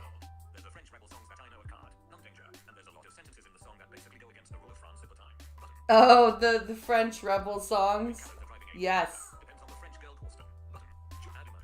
I have no chance of making any money on this video. There's been a lot of misinformation surrounding the word over the years. A lot of obnoxious nerds state that is an acronym meaning for unlawful carnal knowledge, whatever. But that's not real and annoying to me. I hate when people do things like that. But sadly, the real etymological history of is really hard to trace. The word was considered taboo and actually was outlawed in print in England in 1857 and really in the US in 1873. And when books like dictionaries were coming out, they weren't going to print the word because, like I said, big taboo. So, like, it was actually banned from being printed. That's interesting. I did not know any of this shit. Didn't land in any English dictionary until 1965. Like, we had the Beatles wow. before we had fucking Websters. And because of dorks who were afraid of words in books, we don't know what happened. We don't know what happened with this word. We don't know the history of it. But we do know the history of its much more powerful sister, motherfucker. We know where that came from. You English dictionary cites the first instance hey, of the word cannibalistic Snorlax in an 1889 Texas hey, trial. And the Costin exact over on words spoken Twitch. in that trial, and this is a direct quote, "That goddamn motherfucking bastardly son of a bitch." And I couldn't find the specifics of what this court case was about, but whatever this man said, he believed in it. I don't know who he was angry at, but that person probably was a piece I of must shit. do Now, my one of the best parts about stretching much like in my shit is its squats and my side versatility. raises. Is a working man swear. Day in and day out, lunch pail 9 to 5. Can be used in any sentence situation. Let's do the squats first. Chat message input. Ellipsis. Text field. Like I said, guys, now that I've got some more people here, please go check out the link in the YouTube description. There's an awesome update, and I'm trying to raise the money so I can get that published.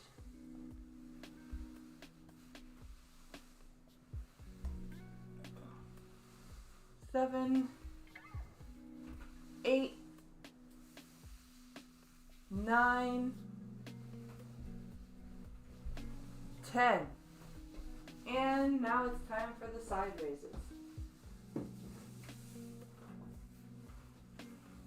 Where are the other thingies? Ah, screw it. We'll just use the pens. They're right here.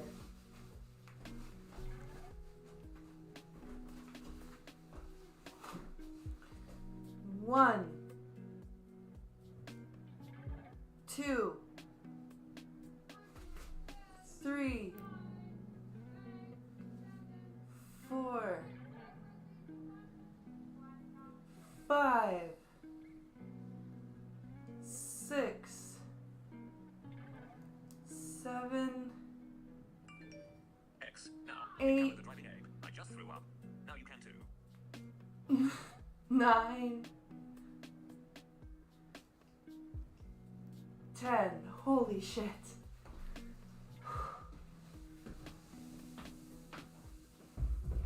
And stretch time.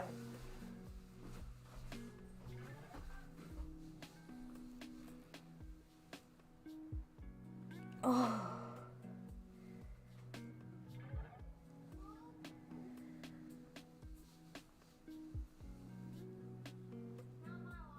Big stretching.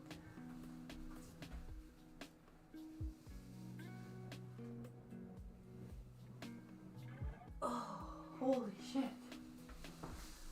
Okay. Chat message input. Chat W1 calls. W1 add emotes. W1 calls. I didn't see the description. What are you publishing? Button. Oh, so there's I'm publishing a thriller, Costin. And the GoFundMe in the description has an update from today. I have updated the goal because I actually found a publisher, but I need to at least get the half the goal achieved so I can publish the book or pay for the publishing package, as it were. Oh, thank you, Cannibalistic Snorlax. That was awesome. All right, let's carry on learning about where swears come from. Situation.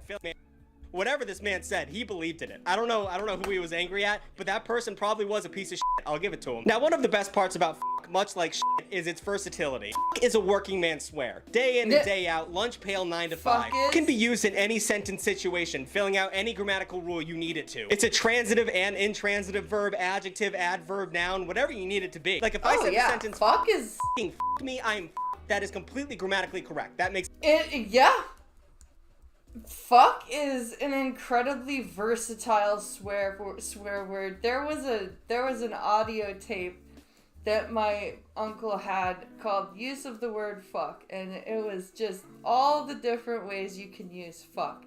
And one of them that's one of my favorite things was, why don't you go outside and play hide and go fuck yourself? That makes absolute sense according to teachers everywhere. It's a marvel of the modern language. I'm proud of what we did with the word And now finally we are at the bottom of the iceberg where we keep the worst of the worst. And I think some of you are going to know what I'm talking about because Americans don't use it. Every other country does. Cunt? It is cunt. Yes! I didn't like how that felt. This word is interesting because it's probably going to be the one that most likely gets you into trouble. At least in America. I mean, Australians are using this word as a greeting or a sign of intimacy. But ironically, some of the earliest uses of the word come from Americans. It's thought that the French use of the word con, which is... Fuck to you means having sex with someone. Fuck can mean like so many different things though. The same meaning was picked up by Americans in World War I, and then they brought it back to America and added a little spicy tea on it. And although I'm not confident why the word is so powerful in America, it is definitely one of the most powerful words you can say. Like if you want to abandon all chances of winning an argument with a woman but still feel like you won for a half second, just let the C word fly. See what happens. But I would suggest against doing that because at the end of the day, if you're not British or Australian, you should probably never use that word. Even though That's true. That's true. It just doesn't, for some reason, when it comes to the Brits and the Aussies, it just works. I don't know why it just works, but it does. And they can get away with it. Even though it's fun to say, you know, I don't live with a woman, so I'm free to say it. Is that counter going up 5 every time I say that one? So I think we can give the swear counter a break for a minute because future me is making that thing go up and I'm bad at math now, so I can't imagine I'm any better in 20 minutes. So instead of talking about swears you know, I thought I'd teach you some that you don't. That's right, Papa Tug is gonna teach his Tuglets some swears like the cool uncle at Thanksgiving. Fucking is testing physical prowess.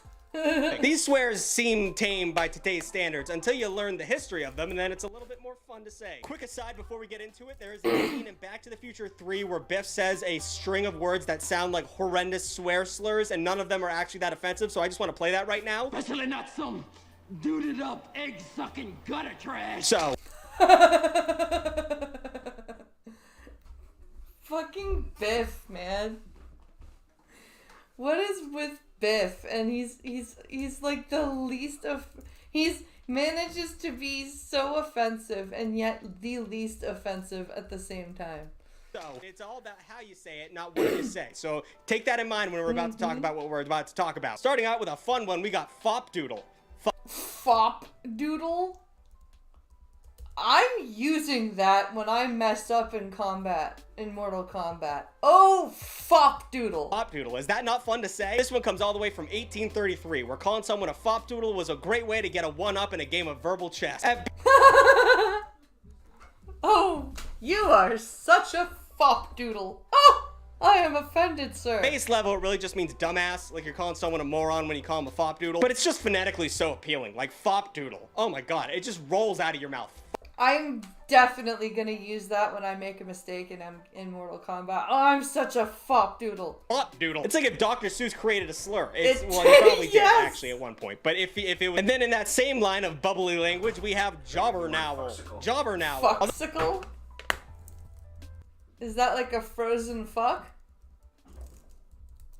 Is that what happens in the winter time when you're outside and you're like trying really hard to have a fuck and you're just really cold? Although Jobbernowl sounds like a lame name of an alien language, we have Jobbernowl. Jobbernowl. Although Jobbernowl? That sounds like Lewis Carroll's Jabberwocky. Jabber Owl sounds like a lame name of an alien creature, one of those new Star Wars TV shows. It was actually fighting words back in the 19th century. This word has roots in French, which means, and I'm not kidding, misshapen head. Misshapen head. Jobbernowl and Fopdoodle. I love it. I love it. Duck dog moderator. Do it up sucking gutter ad emotes. Duck dog moderator. Do it up sucking gutter trash sounds like someone describing Jennifer Lopez. Dude, stop egg sucking gutter trash. Sounds like somebody describing Jennifer Lopez.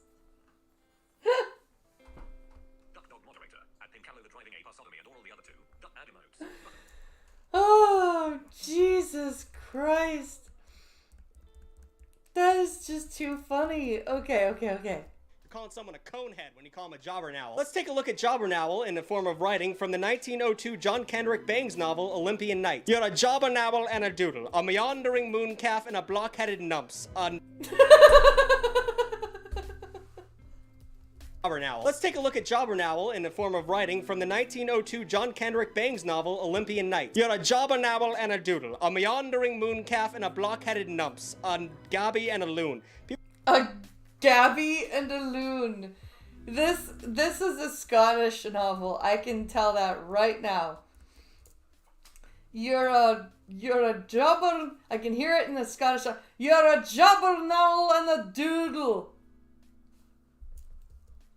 And the numps. And the gabby. People were just writing shit down back then. That's crazy. But anytime you talk to someone that you hate and you want to confuse and disarm them, just call them a Jobbernowl. And they'll probably think you said something way meaner than you did, but they'll also not be able to talk for a few seconds, so you can say much more mean things in the meantime. It's so true. Look, you Jobbernowl. What? I am so fucking sick of your bullshit. Wait, did you call me a Jobbernowl? That's besides the point. Listen here, you fuck doodle. I get that, my friends. I also know that it can mean that you're telling someone to just go away or get lost.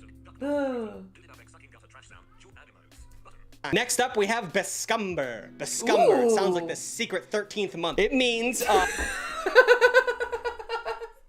Bescumber sounds like the secret 13th month. Next up, we have Bescumber. Bescumber. It sounds like the secret 13th month. It means...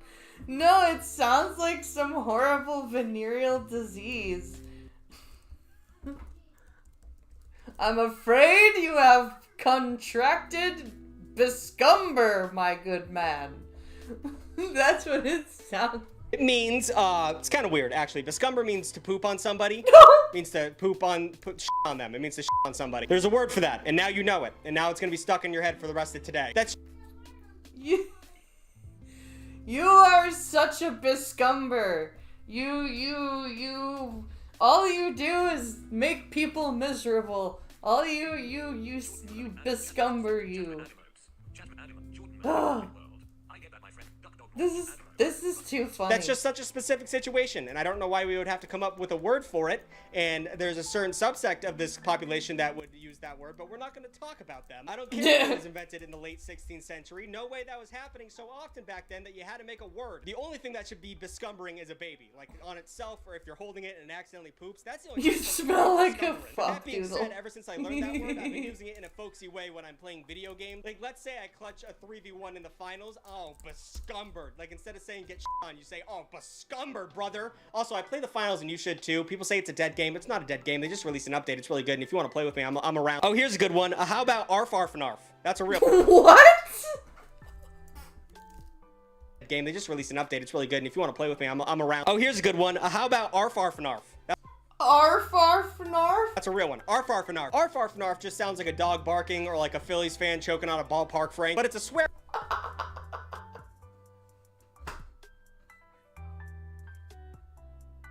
It sounds like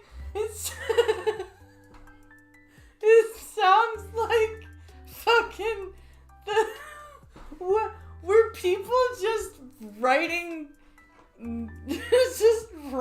random letters together like, or just saying random syllables just And other people were getting offended at that?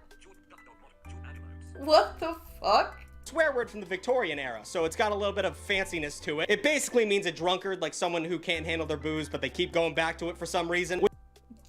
Okay. So, he's a total arf. Which is fitting, because it sounds like you're both slurring your words and also puking up all over your shirt at the same exact time. So the next... It does. Oh my god, it does. Why is this so funny? This should not be so funny. Why am I laughing so hard? I don't understand.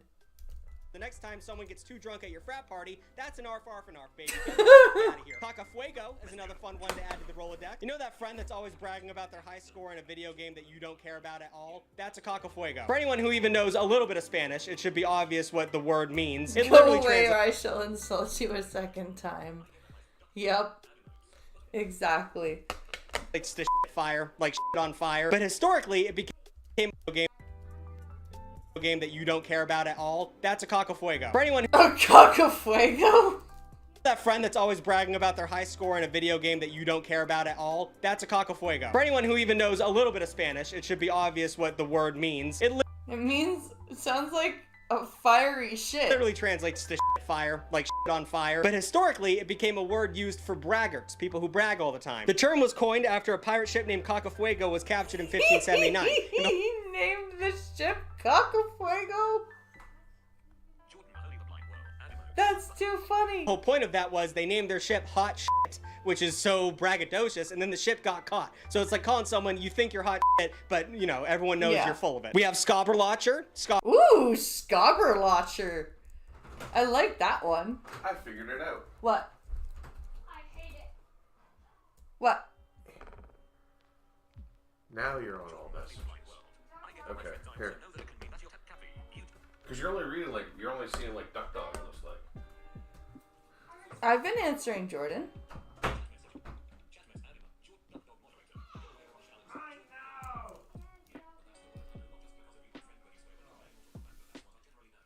Oh, that's what you generally know, Jordan? Yeah. The little one gets no more popcorn or snacks for a week because he literally just licked every popcorn kernel in the bag. Ew.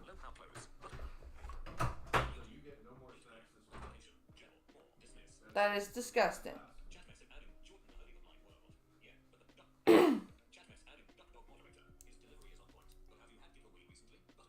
His delivery is on point, but have you had giggleweed recently? I had like a hit off of my cartridge, but not enough to make me that crazy. Scobberlotcher.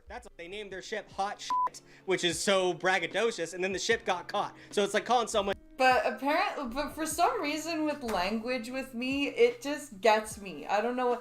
Like, if you get me with Shakespearean insults, that'll make me laugh. You think you're hot shit, but, you know, everyone knows you're full of it. We have Scobberlotcher. Scobberlotcher. That's a fun one. If that wasn't already a word, J.K. Rowling would have made that another in-universe slur. What do Homer Simpson, the Big Lebowski, and Jabba Hutt all have in common? They're all slobberlotchers. A life-shattering word for a slob-like lazy person. And it's fun because it's like a three-way word between scotch, rubber, and slobber, but it's not.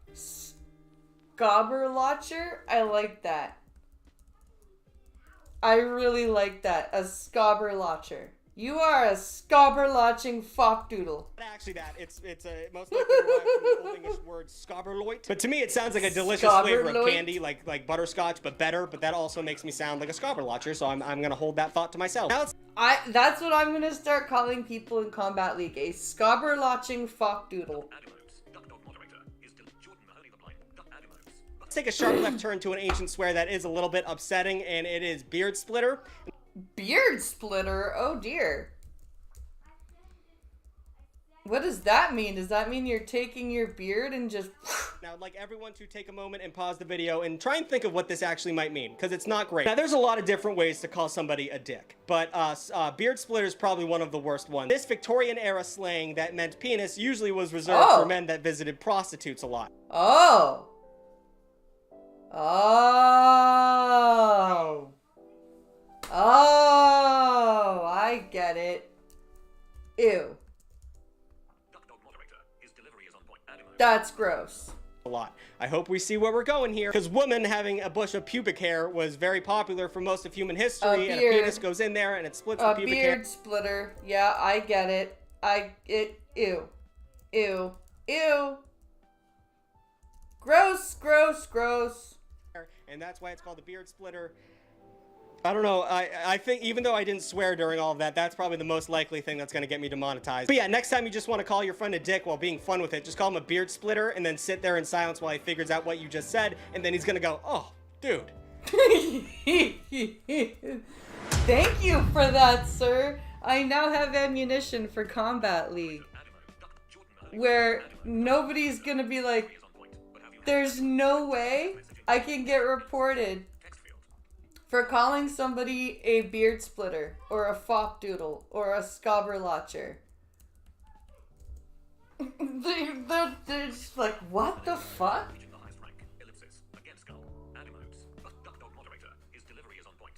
Like, seriously. They would have no idea what I was saying.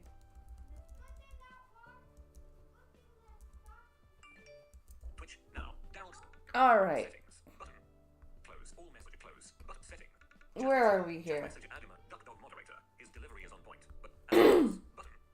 How teens pulled off a massive heist of 9 luxury cars. 9 luxury cars stolen by teenagers. That just sounds fan-fucking-tastic. Let's take a look. In February 2024, 9 masked teenagers in a minivan rolled up. In February 2024, 9 masked teenagers in a minivan rolled up to a luxury car dealership to carry out a burglary in Waukesha, Wisconsin. As you do. You know, things are so boring in Waukesha. You just gotta put on your masks and jump in a minivan and go steal luxury cars. The group forced open a garage door to enter the dealership. Inside, they pried open a key lock box and located the vehicles associated with the keys. Wow.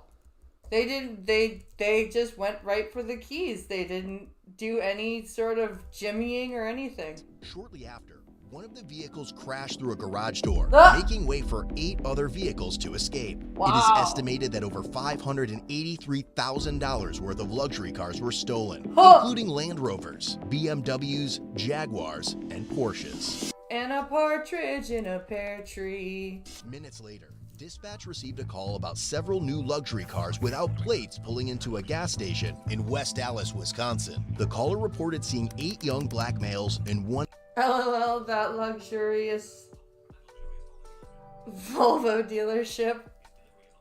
black female, all in black sweatsuits and masks, quickly entering the gas station. Additionally, local law enforcement had been monitoring several car dealership burglaries targeting high-end vehicles throughout southeastern Wisconsin. The suspects were believed to be part of a Chicago-based theft ring. But among the 9 teens that had just broken into the dealership, 17-year-old Calvin Valentine faced the most trouble. Calvin Valentine. That just sounds like just this gangster name if ever I heard one. Calvin Valentine, Officers came across a convoy of 5 luxury vehicles traveling in tandem. That's not suspicious at all. Just a convoy of 5 luxury vehicles. Scobberlotcher sounds like a woman with a goat throat. Oh, gross. Across all 3 lanes and quickly reaching speeds of 100 miles per hour in a 55-mile-per-hour zone. Lovely. Staying with the Range Rover here. We're all getting on the freeway to go south. Doug, I'll call Patcherson at station. We're chasing like 5 luxury vehicles, high-end vehicles, white SUVs, 2 of them. We're getting 894 southbound, coming up on Lincoln. All of them are we're all driving super fast. 5, we are now in a convoy police chase. The last two vehicles in the convoy were white Range Rovers, with one driven by Calvin, while the other fleeing vehicles quickly vanished from view. All right, we're in pursuit. Speeds are approximately 100 miles an hour now. We're on the interstate. We picked out three white SUVs, passing National right now. Why would you pick white cars? West Dallas 306, we're in pursuit of several Range Rovers, southbound 894, passing Cleveland right now.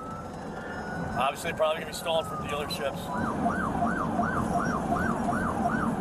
I hope he's got more than just him on the way.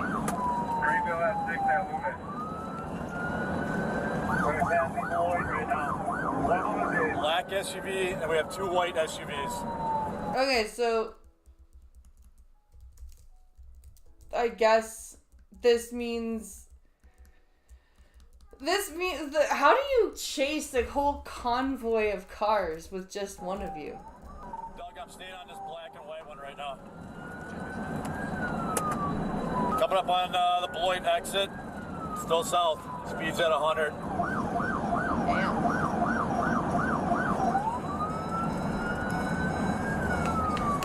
All right, we're veering to the east.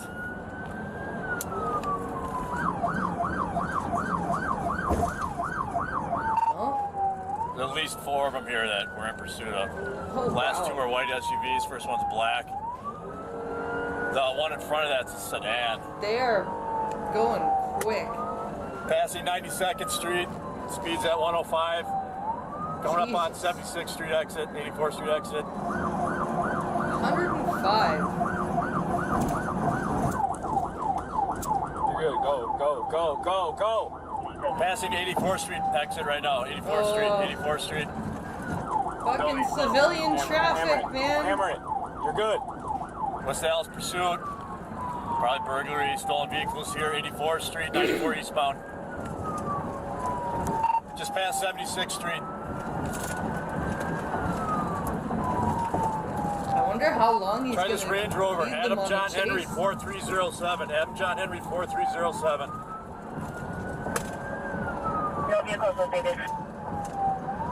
Just past 6-8, 94 eastbound. All these white SUVs coming your way. Oh, he's literally okay, so he's chasing them to where there's more cops. Okay. I'm gonna say, there's no way he's gonna be able to stop all of them at once and keep them all contained.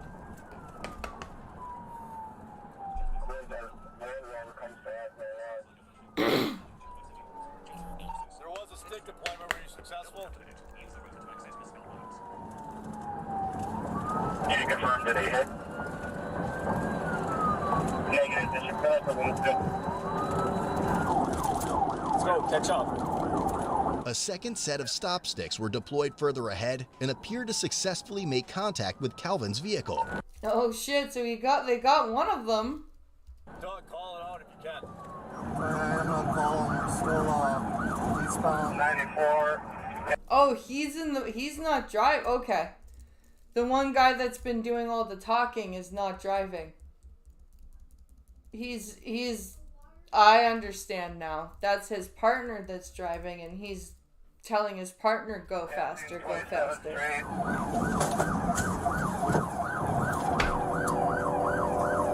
I just hit a set of sticks, Sarge, so I don't know how much longer we're doing this. Looks like one of them hit a stick. Someone threw some sticks there. Sheriff has sticks. That's funny. I think he just said Shemp had sticks, which is just really, really funny because of the video we watched earlier.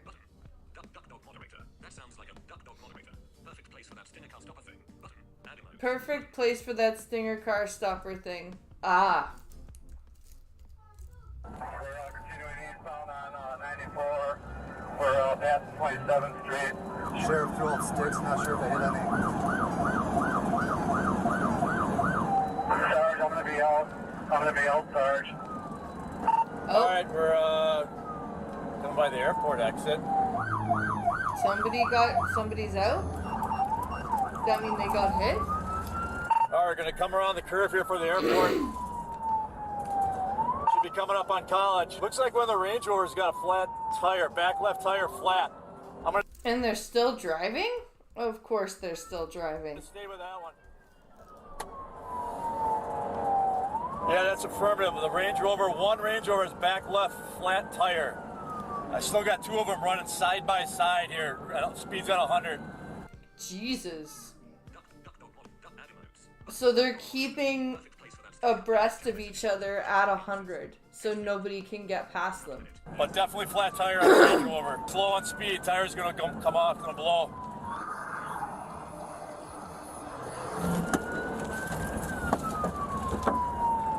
All right, this Range Rover lost all its rubber. This one's slowing down, I'm gonna stick with that one, but the other one is slowing down with it. Need some squads up here. Gonna go for a pit here shortly. Oh, they're gonna pit the new car. Oh, that sucks. Well, they have to. They're gonna bail, they're gonna bail.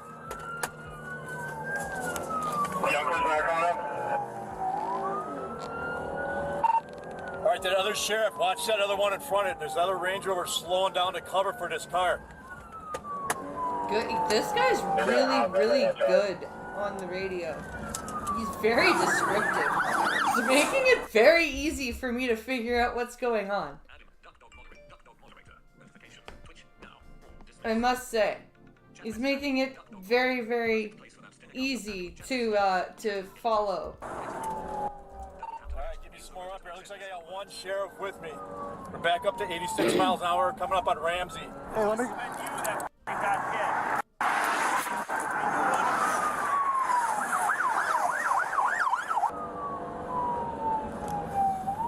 Speeds are back up to 80, so obviously not pitting. I'm staying with the one with the blown tire. The way they were, I'm like, there's no way we're gonna get sticks on this. But again, the second one's running cover for it, slowing down again right up in front of me. We're by College right now. What do you need from us? Well, if they football, I'd like to get my dog over here. We got it. Oh, is that a civilian that got hit? Or is that another cop? It's slowing down again right up in front of me. We're by College right now. I can't tell. What do you need from us? Well, if they football, I'd like to get my dog over here. We got it.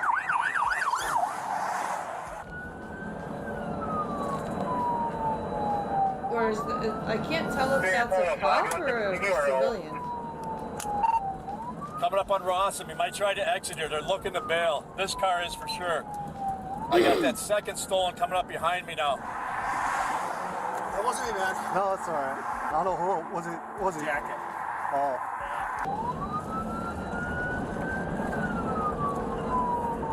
I think that's a cop. Not this, not right here, but right here.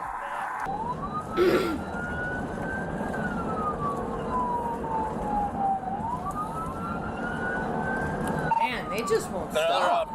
Unmarked unit, you stay with the one. I'll stay with the one that's got the blown tire. All right, this one's still on rim, but we're at 90 miles an hour. Still on his rim. Jesus. Still southbound. 90 Coming up miles on an hour. Drexel. It's going to take it, it looks like. Nope, negative.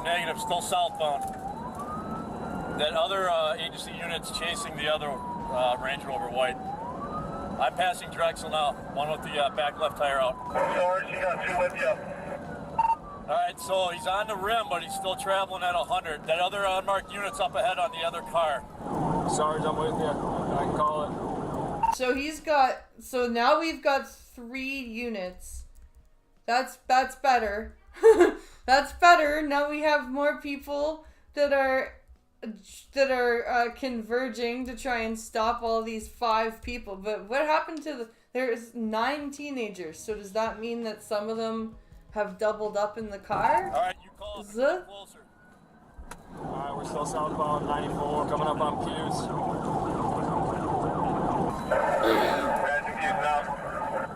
I think it's single loaded, black male driver.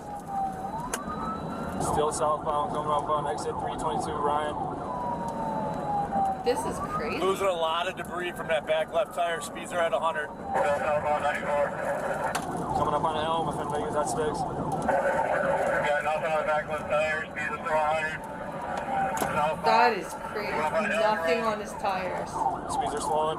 Speeds are still at 100. He's got nothing. He's looking to take Elm.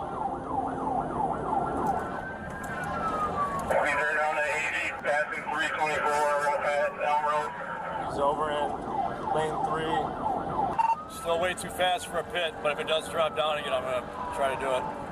Yeah, you probably don't want to be pitting at 80 miles an hour because that's probably how you kill yourself.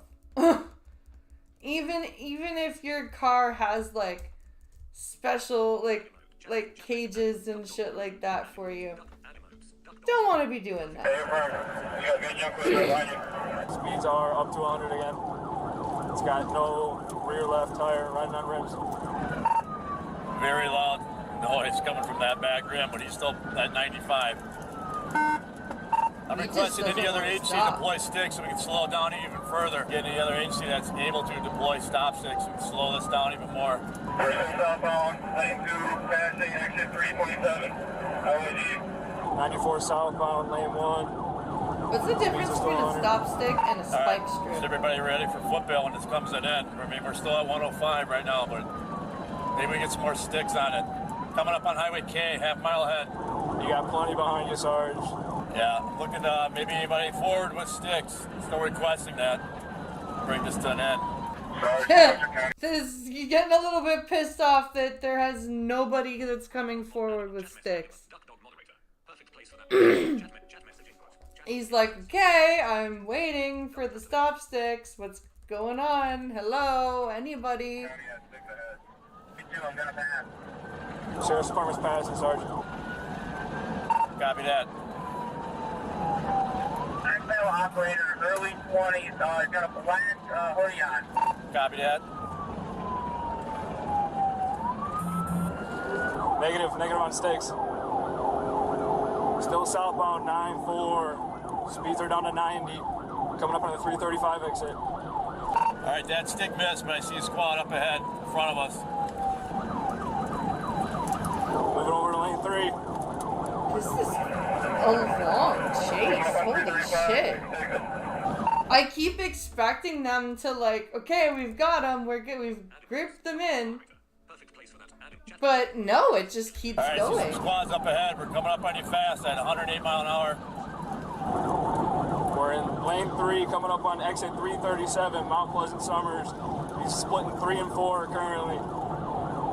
Speeds are at 100, 103. Lane 2, passing 337.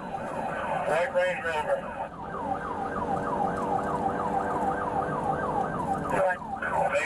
Negative sticks. Continuing southbound. Speeds are no down. sticks. Nobody has sticks now. Well, that's not helpful. 80. Lane 3.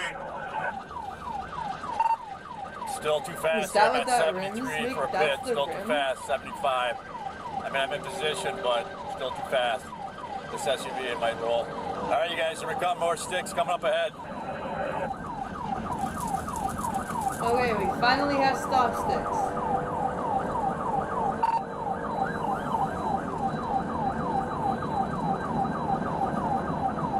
Coming up on the 339 exit, splitting 2 and 3. Southbound 94, past 339 exit. Lane 2 currently. Are we gonna stop? when Got a we lot hit of the sheriff stop here, but no one's sticks, or throwing are we gonna sticks. keep going? If you're able to, get in position. Requesting it, please. Continuing southbound. 9-4, coming up on 340. Anybody with sticks, we're in lane 1. Jesus Christ. This is like nobody's got. Why are we not? Why does nobody have any way to stop these people? This chase. We're at 13 minutes into this 23-minute video, and the one guy is still requesting stop sticks. Splitting 1 and 2. And over to 3, losing hard. We're gonna slow down here, speed it down to 90. We got 6 ahead. Lane 2. I got nothing for radio reception out here past the 345. Anybody can hear me? Past the 345. He's gonna be done here soon. Oh, that sucks. He's up to the frame. Reception. Need to get some more sticks. If you got state patrol, maybe they can call it. Since he was driving on the tire rim, he soon lost control and struck an uninvolved vehicle. All right, he's slowing down, or at least down. Well, nope, he's gonna lose it. Nope, slowing down 90. He's gonna lose it, he's gonna lose it, he's gonna lose it. Crash, crash, crash, crash, crash, crash. I had him at 90. Oh. That's scary shit. That is scary, scary shit. Hands up! Hands up! Get out of the car! I will shoot you! I will shoot you! Move! Get a window break! Window break! Let me your fucking hands! Don't you fucking move! Don't fucking move! Let me see your... How many fucking people are in that car? Cover me! Cover me! Great! Cover me! Cover me! Move! Cover! Cover! Let me see your fucking hands! What a... I hope those civilians are okay.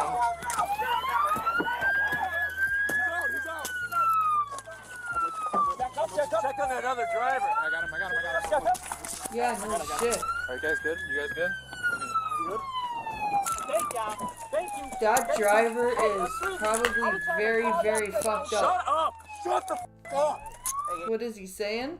Good? You guys good? Good? Thank you. Hey, Wow! Thank you, God. Thank you. I was trying to call you and tell you. Shut up! Shut the f up! Hey, good, we're good. We got him. Everyone chill. We're good. Hey, can you get my phone? No. Everyone chill. We're good. I'm on the phone with my mom. Let's get him. Again, they want to call their mom. Again, they want to, of course. They're big enough to steal cars and crash into people, but not big enough to take the consequences. Are you hurt? Yes, no. Please, I don't know if I'm hurt. I don't know. Hey, can you guys, you were state patrol, maybe handle it? He hit that car. We sped up when we saw him coming. We saw him turning.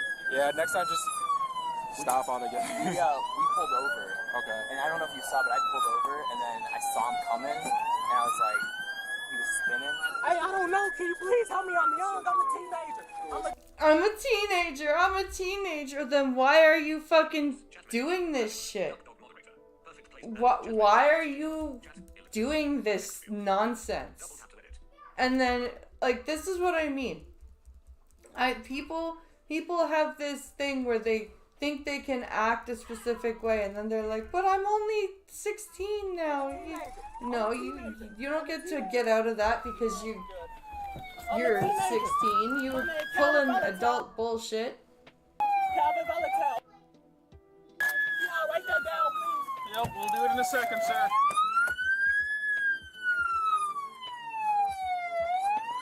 How'd you guys get his tires?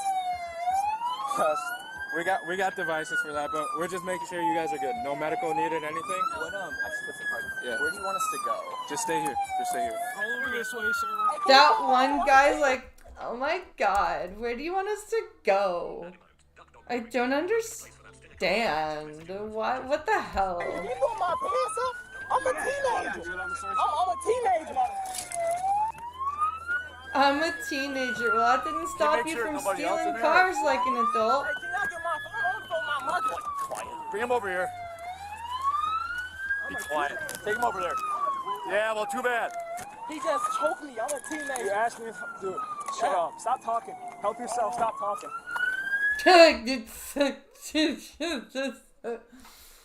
That is probably the best advice he's gonna get. Nobody? We're good. I'm searching real quick. I don't got nothing, sir. Can y'all tell me how far we is from Chicago? Nope. Spread your feet, please. I'm a teenager. They don't care. They don't care. You stole cars and you hurt somebody. All right, sir. Okay. You guys still have squads with... There was another one of your guys chasing. Is he still chasing? We don't know. He's by himself? Hey, where is he now? Maybe find out. Call your dispatcher. They were chasing another one. I'm a teenager, bro. Why y'all just slime me like Stop talking. Yeah, they're like, we don't want to hear your voice right now, dude. Just stop talking. Stop with the noise. Relax, sir. How old are you? I'm 17. Oh, so you're an adult. I guess I'm Yep, front left. Said you're 17? Right. Hey. When did you turn 17? Like when? May. You're an adult in Milwaukee County, sir, so you are currently under arrest. County? Yep. What's coming up behind us? Guys, we have a pursuit coming down the highway right at us. Oh, shit. Oh, got more? There's more coming. There's holy shit. More people. Okay. Pursuit? Kenosha, get the sticks out. Jesus Christ. Where do we put him? On this side? Jump over, jump over. Watch out. Watch out. Get sticks out. Pursuit behind you. Is this a pursuit? Yes, they said pursuit. So let's not get hit by more cars.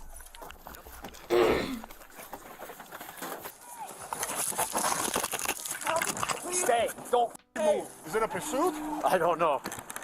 I'm helping you right now by putting you here. Try not to get you killed, okay? Don't move. I'm telling you I'm not gonna move, sir. Is it coming or what? How do you know this? I don't see it coming. I think it's past us. I promise you I'm not gonna move. You can trust me. I don't even stay out here, sir. I don't even stay out here. Then why are you out here stealing cars, dummy? I'm trying to keep you safe right now by putting you on the other side so you don't get hit by another car. Can I stand up? Because you and your buddies are stealing cars. They're going to kill you. Stand up, though? No, stay seated. How did you hear this? I don't know. Someone was just yelling about it. How do we know this? This come too tight, sir. Dude, right now that's the least of my worries. Stay seated. Hey, how do you know this? I have no idea. I think it's past us. What? It's way past us. They're chasing more of those cars. It's already. The other one's already gone. Yeah. Yep. What's he want? I don't know. I threw him over here in case you. My phone in the car, sir. Who gives a about your phone, dude? Who gives a Talk to my mother. Guess what? That's not gonna happen. You pulled over, then you could have called her. I promise you I was trying to call you. Oh, really? That was. I promise you, I was trying to call you. Wow. What a dick. What an absolute dick this kid is. The one that was in front. We're good. Just put him in the back. Yeah.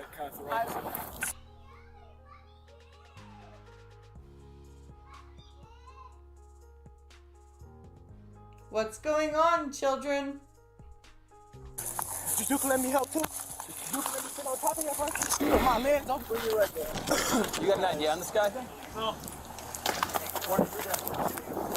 One of your guys was chasing the other one and went by us. I don't know what his status is or anything. I'm a teenager, bro. Why are you throwing No, me you're like not. You're 17. I am a teenager. I'm a teenager. Not under the law, dude. You're over 16. You are an adult. You are going to Your jail. last name? Valentine. The one that was running cover for this, he picked it up and was chasing it. Yeah, once we started losing radios, our supervisor told us to fall off. Did not it? Okay. First name. Calvin. Calvin. Birthday. K. You said C-A-L or K-A-L? Calvin. Find some agency names. Just jot down some. Just somebody. I don't know. Just grab something. State Patrol. Touch base with him. Get a name because the bad guy car crashed into that car. Phone number. My mother phone number 773. What's that phone in there? Oh, my phone number? Yes. That one don't have no number. What? That one doesn't have a number. Then how are you supposed to call anybody? What do you mean that one doesn't have a number? What is it? I ain't gonna lie to you. 773. You've been arrested in Wisconsin? No. You've been arrested in Illinois? Yes. Okay. For what? Huh? For what? A battery because I was finding my cousin. Battery? Okay. Lovely. The other one was in front of this. Okay. And the Milwaukee's telling me that they nutted it because they got out of radio range. So I think we're just got one. The rest are gone. We'll get a toll coming. We got pictures taken. We're searching right now. We only have one in custody? We do have one. You good? Yeah, just adrenaline though. We grabbed his property off. I got 20 miles of gas. I got nothing left. 20 miles in gas. That's it. That's crazy. That's insane. He's went through his entire gas tank. 20 miles. I got.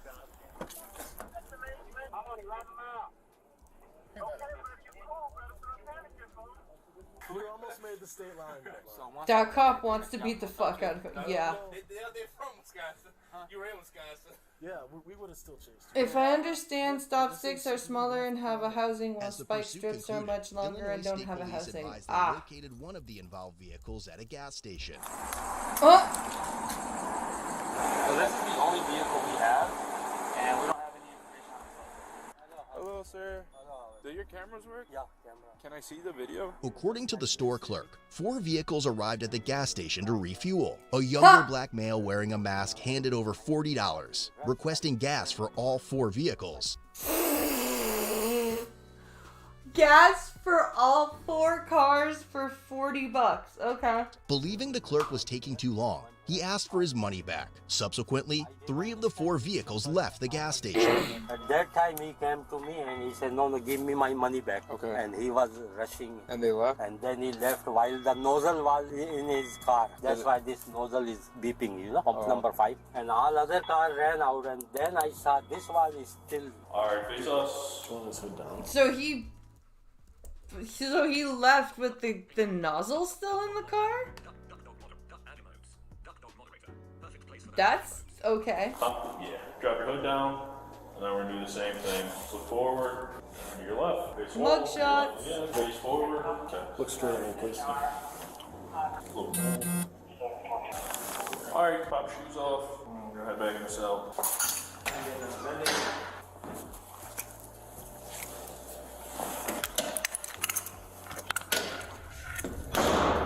Sucker. Calvin was charged with felony counts of taking a vehicle without consent, burglary, receiving stolen property, and criminal damage to property, party to a crime. Subsequently, his cash bond was set at $50,000. As of July 2024, Calvin was found guilty of burglary and taking a vehicle without consent. The remaining charges were dismissed but read in. Ultimately, his sentencing is scheduled for September 23rd, 2024. Damn. As for the 8 other suspects involved, there are no reports of their arrest. That sucks. However, according to the latest updates, 6 of the 9 vehicles have been recovered in Wisconsin and Illinois. Well, that's good at least, but holy shit, what a crazy... That's probably the longest car chase I've ever watched. Yeah, that's probably like I said, that is the longest car chase I think I've ever watched on this stream. Oh my goodness. Wow, it's 2.5 hours already? That's insane. I think what I'm going to do is I'm going to go put my children to bed, and then I will come back and do some gaming. And so I will be back in probably about an hour and a half, so just on Twitch. And so come by for that. And I hope you guys enjoyed this. I will see you guys on both Twitch and YouTube tomorrow at 6. Thank you for watching, and I will see you